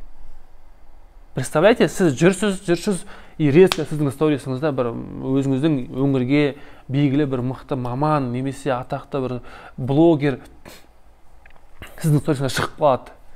Достар, мына кісіні оқыңыздар, мына кісінің заттарын алыңыздар, ұялым сайтта сторисіңізге шығып қалады. Аудитория қандай состояниеде болады айтыңызшы? Мәссаған, мына кісімен жүр екен, молодец, мына кісімен жүр екен, таңғалдырды, құрмет деп. Яғни аудиторияның сізге деген құрметті асады.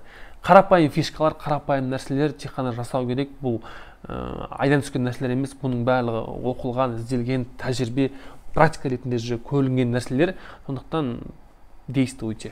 Бірінші тапсырма упаковка страницы, парақшаның упаковкасы, екінші страница коммуникациялық упаковка, үшінші тапсырма алдыңғы аптадағыдай, алдыңғы апта мысалға біз 5-10 мың теңгелерге, осы апта 25 мың теңге кемінде табуымыз керек.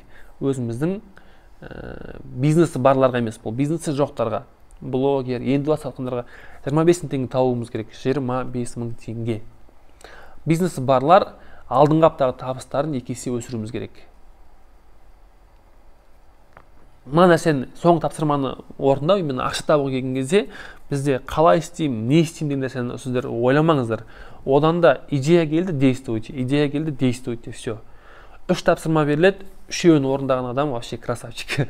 Сондықтан упаковка страницы, коммуникациялық упаковка и ақша, табыс. Барлықтарыңызға сәттілік. Осы тапсырманы, енді бұл да оңай тапсырмалар. Коммуникациялық упаковка кішкене қиын болуы мүмкін, бірақ ол ең мықты жұмыс жасайтын инструменттардың бірі. Менің парақшамда жалпы көрген шығарсыздар, сіздер де жарнама арқылы келдіңіздер маған, менің парақшамнан сторисмен ана кісіні көрдіңіздер, мына кісіні көрдіңіздер, мен прямойға ана кісімен шықтым, мына кісімен шықтым. Яғни оның барлығы коммуникация аудиториясы үшін істелетін нәрсе, аудиторияның лояльностін көтеретін нәрсе. Бұл упаковканың бір түрі. Сондықтан осыны істеңіздер, бұл да бір өте керемет фишка. Болды, барлықтарыңыз сәттілік. Алла қаласа келесі аптада жолыққанша тапсырманы орындаңыздар, сұрақтарыңыз болса маған дайректқа шықсаңыздар болады. Одан кейін бұйырса тағы да тікелей эфирға шығып, асықпай әңгімелесетін боламыз. Алған білімдеріңіз пайдалы болсын, істеген әрекеттеріңіз берекелі болсын. Инстаграм арқылы ақша табу өте оңай және сіздер үшін бір қарапайым дүние болып қалсын. Рахмет, сау болыңыздар.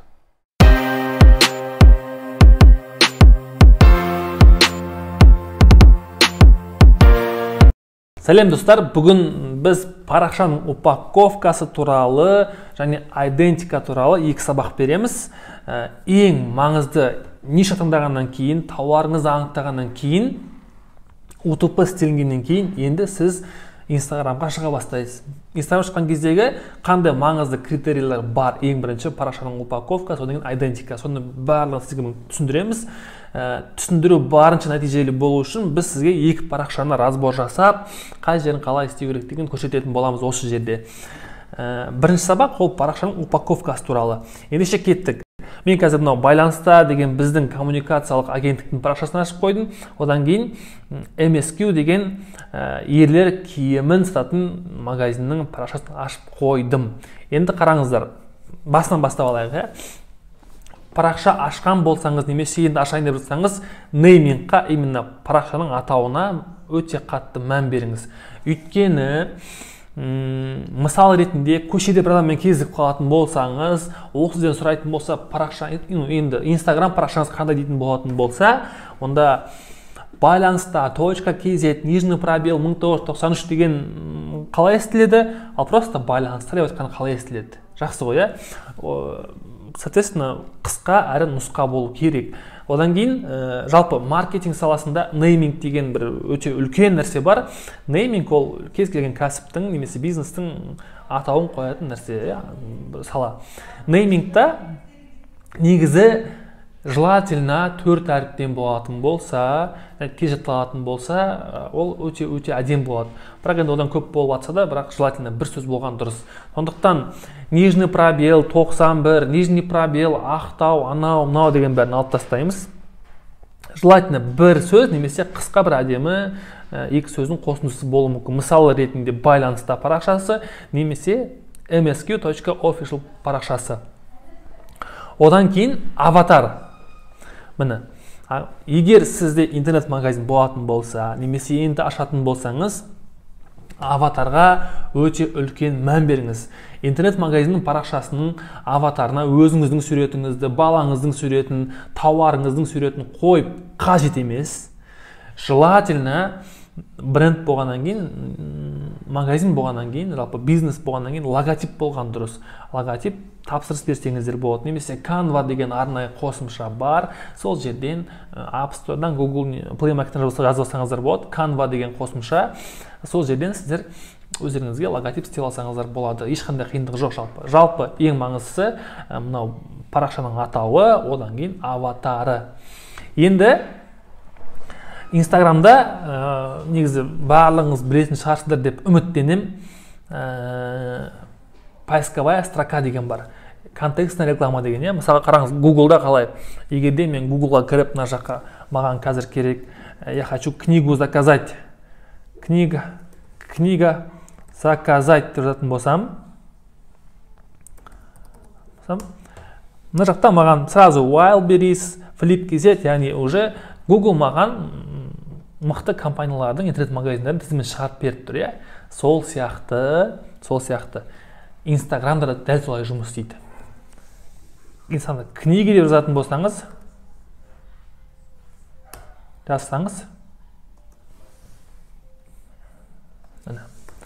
книги десеңіз, қараңыздаршы, міне, сразу магазин книги, книга Талдықорған, книга Шамиль Аляудинова, книги, детские книги, яғни кітап деп іздеген кезде бірден осындай интернет-магазиндердің тізімін шығарып беріп тұр. Олар оны қайдан шығарып беріп тұр? Енді маңызды нәрсе ол мына жердегі сөзге байланысты болады. Егер қараңыз, қазақша SMM деп біз не үшін жазып қойдық? Егер адам поисковикқа кіріп қазақша SMM деп жазатын болса, скорее всего біздің парақша алдыңғылардың қатарында шығады. Көрдіңіздер ме міне? Біздің өзіміз парақшаға өзімізге шықпайды, міне шығып тұр. Бізге қазақша SMM, яғни именно біздің ключевой сөз қандай жаздық, сол сөз бойынша бізді шығарып беріп тұр. Қазақша SMM деп көрдіңіздер ғой, иә? Енді мына жерге именно сіз қандай тауар сатасыз? Айтарлық женский аяқ киім делік, иә, мысалға. Мына жаққа жазып қойыңыз, женский аяқ киім деп. Женский аяқ киім, қасына там, не знаю, ботинки деп жазып қойсаңыз болады. Яғни именно тауарыңызды, сіздің тауарыңызды, өніміңізді Инстаграмда сіздің клиенттарыңыз қалай іздеуі мүмкін? Не деп іздеуі мүмкін? Соны ойланасыз, сол сөзді анықтайсыз, одан кейін сол сөзді осы жерге жазып қоясыз. Себебі сізге тіркелмеген оқырмандарда сіздің өніміңізді атауымен іздеп тауып алуы мүмкін, иә? Соны есте сақтап алыңыздар. Бұл жерге көп сөз сыймайды, максимум 2-3 сөз. Сондықтан өте андай, егер сіз тауар ассортименті көп болатын болса, ең ходовойын, ең прибыльныйын 1-2 тауардың атауын жазып қоюға болады. Келесі, енді мынау ары қарай уже описание, бионың описаниясы. Бұл жерде сіздер кеше айттық, біз OTP істеңіздер деп, иә. OTP-ны осы жазасыздар, яғни осындай дүкен, сіздің ең фишкаларың, допустим, қараңыз, интернет-магазин обуви болатын болса, большой ассортимент обуви, одан кейін доставка по РК, оплата при получении или там предоплата уже нақты жазып қойыңыз, и очень хорошее качество жазып қойсаңыз, яғни сіздің ең басты ұсынатын ұсыныстарыңыз большой ассортимент, качественные товары, доставка по всему РК, оплата при получении заказа болатын болса, көрдіңіз ба, яғни уже адам кірген бетте сіздің мына парақшаңыздың толтыруына қарап, бірден білу керек. Мына парақша немен айналысады, бұлар кімдер, мен бұл жерден бұл парақшаның клиенті бола алам ба, бола алмайым ба деген нәрсені. Мысалы ретінде сеть магазинов MSQ. Кіресіз, бірден түсінікті, бұл бренд логотипі бар, сеть магазинов, значит, бұл уже бір ғана жерде емес, бірнеше жерде бар екені көрініп тұр, сеть магазинов MSQ деп. Сразу міне мекен-жайы, номері, доставка по РК, детский магазинде бар и график работы. Енді қараңыз, бұл магазиннің клиенттарына не маңызды? Бірінші очередь адресі маңызды, магазин болғаннан бұл қай жерде екенін бәріміз білеміз. Адресі маңызды, байланыс номері маңызды, доставка бар ма жоқ па маңызды, одан кейін жұмыс уақыты маңызды.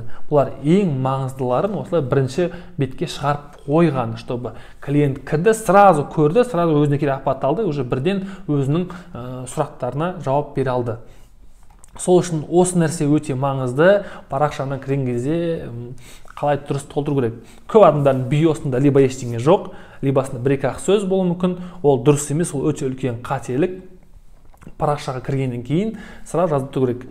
Қандай магазин, мысалы, точканы болса, қай жерде точкасы бар, точка жоқ болса, только доставка деп, интернет-магазин деп, яғни сіздің клиент сіздің парақшаға кірген кезде бірден андай ең маңызды білгісі келетін сұрақтардың жауабын осы жаққа шығарып қоясыз. Ең бірінші поисковая строка, о жаққа өтімді тауарларыңыз немесе ключевой сөздерді сіздің клиентіңіз сізді Инстаграмда қалай іздеуі мүмкін соны жазасыз. Одан кейін оның астына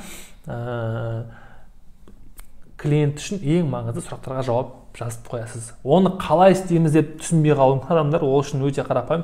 Редактировать профильға кіресіздер де, осы жерде міне имя деген жерге жаңағы ключевой сөздер жазасыз, имя пользователя, нейминг жазасыз, парақшаның атауын, одан кейін уже о себе деген жерге жаңағындай клиент үшін ең маңызды сұрақтардың жауабын немесе өзіңіздің утп-ыңызды жазып қойыңыз. Оның барлығы не үшін, чтобы клиент мында кірген кезде бірден сіздің кім екеніңізді, қандай магазин екеніңізді түсіну. Бұл өте маңызды, себебі жалпы 95% Инстаграммен саудаласып жүрген адамдардың 95% осыны дұрыс істемеген салдарынан 40-50% клиенттарын жоғалтып алады.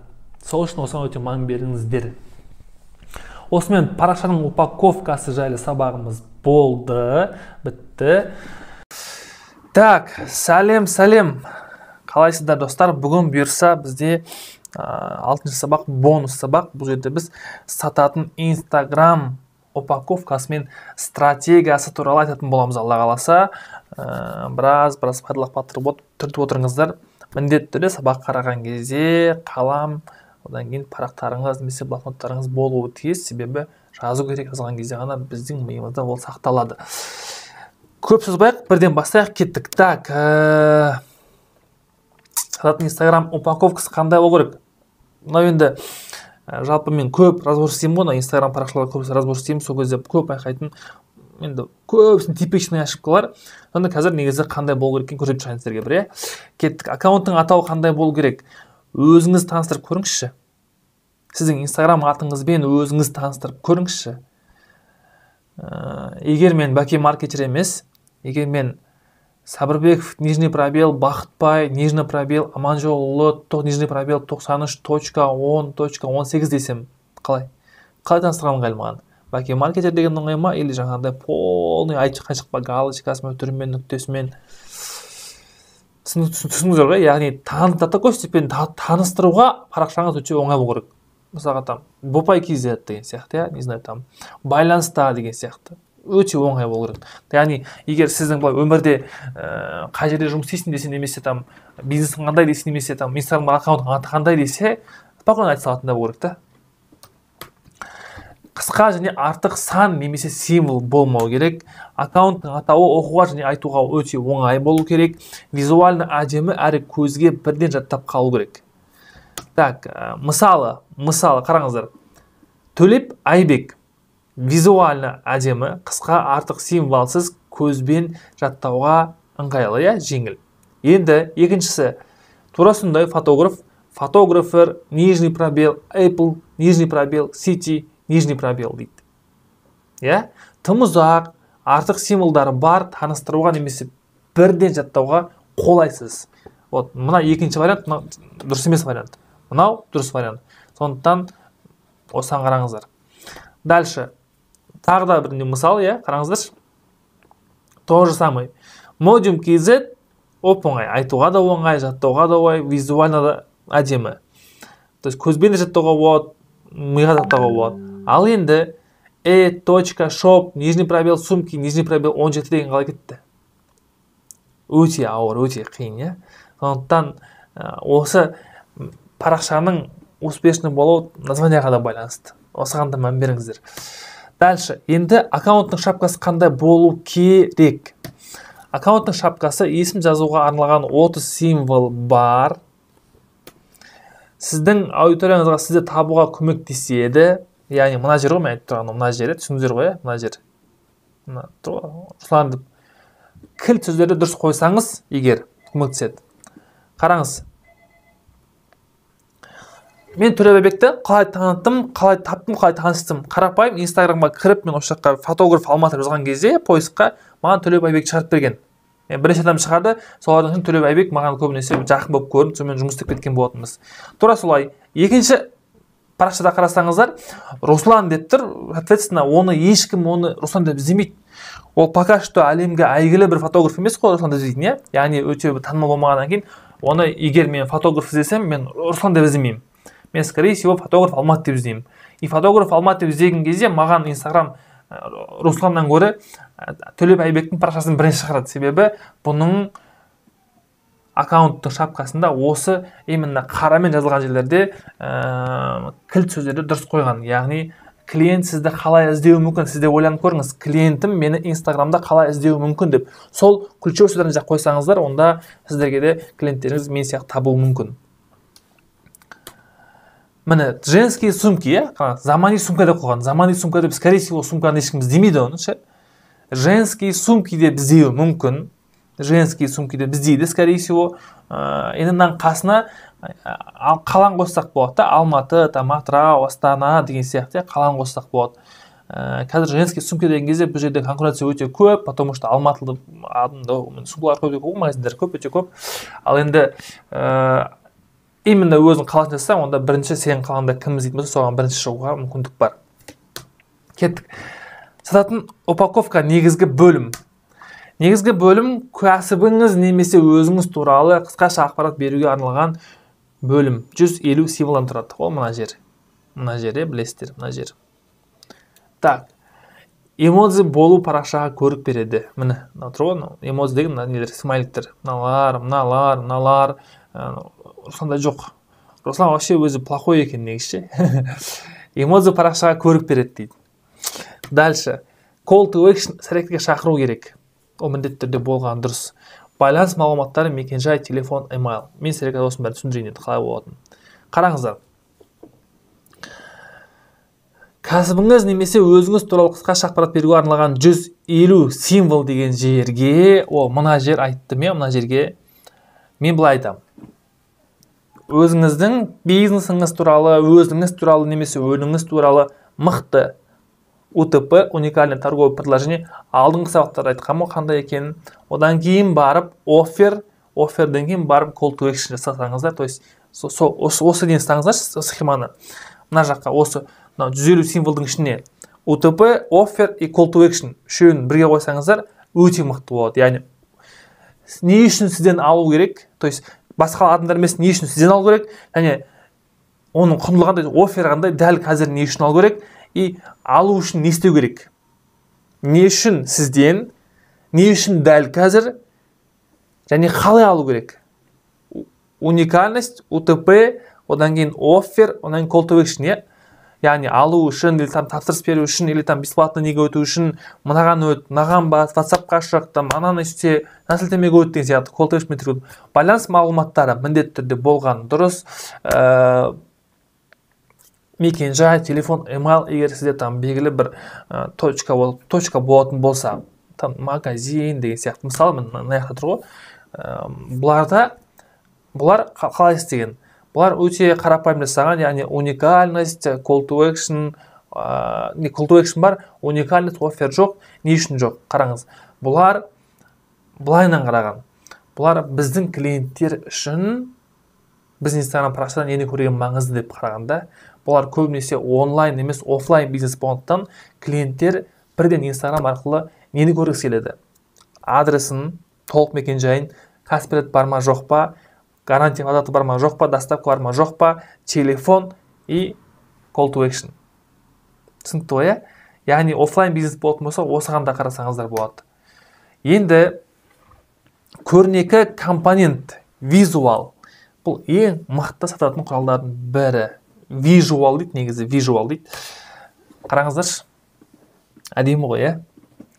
Сурет, түс, фильтр, яғни парақшаға кіргенде бірден көзге түсетін бір стильдегі немесе бір түстің негізінде өндірілетін фото немесе видео контент. Егер сіз парақшаңызға суреттер салатын болсаңыз, қараңызшы, әр суретте белгілі бір түс болу керек, сол кезде в целом визуально барлық әдемі көрінеді. Немесе там бәрінде бірдей фильтр болу керек деген сияқты, қараңыз. Мысалға біздің Бопай кезетті біз кезінде қолданған, біз әр суретте бір қызыл бар, қызыл бар, қызыл бар, қызыл бар, қызыл бар, қызыл бар, қызыл бар, қызыл бар, қызыл бар, қызыл бар, қызыл бар деген сияқты. Яғни бұл в целом әр жерде бір қызыл компонент болғаннан кейін в целом парақшаның бір несі визуальный концепциясы бір әдемі қызыл болып көрінеді. Ал мына жерде қарасаңыздар бәрінде бір ақ бар, ақ араласқан көрінеді, ақ. Әйтеуір фотоларда бір ақ бар. Бұл да бұл парақшаның бір эстетикалық өзінің ұстанымын береді. Бірақ онымен қоса барлық жерде, то есть мына жерде барлық фотоларға бір фильтр қолданған, мына жақта барлық фотоларға бір фильтр қолданған. Сіздер де осы нәрсені сезсеңіздер болады. Яғни парақшаға қалай болса қарауға болмайды контентке, яғни желательно бүткіл сіздің, допустим, 30 сурет болсын, 40 сурет болсын, барлығы бір-біріне бірандай визуально түспен немесе фильтрмен ұқсаған дұрыс. Енді әртүрлі ракурста, әртүрлі жерлерде болуы мүмкін, бірақ визуально түспен немесе стильмен немесе, не знаю, там фильтрмен бір-біріне ұқсаған абзал. Потому что адам бірден кіріп қалған кезде ол бірден көзді ұстау керек. Қараңыздар енді. Мынау дұрыс вариант, мынау бұрыс вариант. Мынау после, мынау до деген сияқты ғой. Мынау қараңыздаршы. Міне. Біздің көбіміздің Instagram парақшаларында осындай. Ана негізі осындай болу керек та. Көбіміздікі осындай. Шопинг кезет, бұл да магазин. Бопай Official, бұл да магазин. Қараңыздаршы, қайсы әдемі? Енді түсініп тұрсыздар ғой, не айтты? Инстаграмда контент арқылы бірінші өнім емес, эмоция сатылады. Ол өте маңызды нәрсе, достар. Біз тырысамыз ғой барлығымыз, жарнамамен ғана сатуға, білмеймін, там таргетпен ғана ұруға деген сияқты. Бірақ сіздің парақшаңыз ол да өте мықты сататын канал. То есть таргеттен бөлек, блогердан бөлек парақшаңыз сатады. Бірақ парақшаңыз мықты үшін, соответственно, контент мықты болу керек. Контент не үшін мықты болу керек? Қараңыз. Кез келген өнім, сіз инфобизнес болсын, косметика, киім болсын, ресторан болсын, любой продукт, ол сатылады эмоция. Қалай? Адамдар тек қана эмоция деңгейінде ғана шешім қабылдайды сатып алуға. Себебі әдемілікті көреді, қуанады. Мен де осындай нәрсені істесем ғой дейді, қызығады, тәттілігі оянады. И ана киімді мысалы, киімді кисе, өзінің қандай әдемі сезінетіні бір өзіне деген махаббат оянады. Бір жерге барғанда әдемі көрінуі деген сияқты. Сол нәрсені, то есть бүткіл осы эмоцияның барлығын контент арқылы беру арқылы тұтынушының сол өнімді алуға деген құштарлығы махаббатын оята бересіз ғой, оята бересіз. Былайша айтқанда пост арқылы қыздыру деген осы болады да, бірақ контент өте сапалы болу керек. Так, түсінікті ғой, мынау қысқа нұсқа әдемі сабақ болды. Достар, өте қарапайым нәрсе негізі біздің Instamoney 2.0 курсында мынау сабақ қосымша бонус ретінде, просто сіздер чтобы парақшаларыңызды дұрыстап алу үшін, тапсырма. Мықты упаковка жасаймыз. Мынау мен осы сабағым арқылы полностью желательно бионы толтырған кезде ең бірінші үстінде қара сөздерге ол жаққа жазып қойыңыз ключевой сөздерді, клиенттер сізді қалай іздеуі мүмкін. Одан кейін UTP, offer, call to action әдемілеп тұрып, одан кейін барып визуальны концепцияға келген кезде оны да жөндеңіздер. Яғни мықты упаковка, одан кейін визуалды ретке келтіру деген. Бұйырса келесі сабақта уже блогерлермен жұмыс туралы айтатын боламыз. Сондықтан келесі сабақта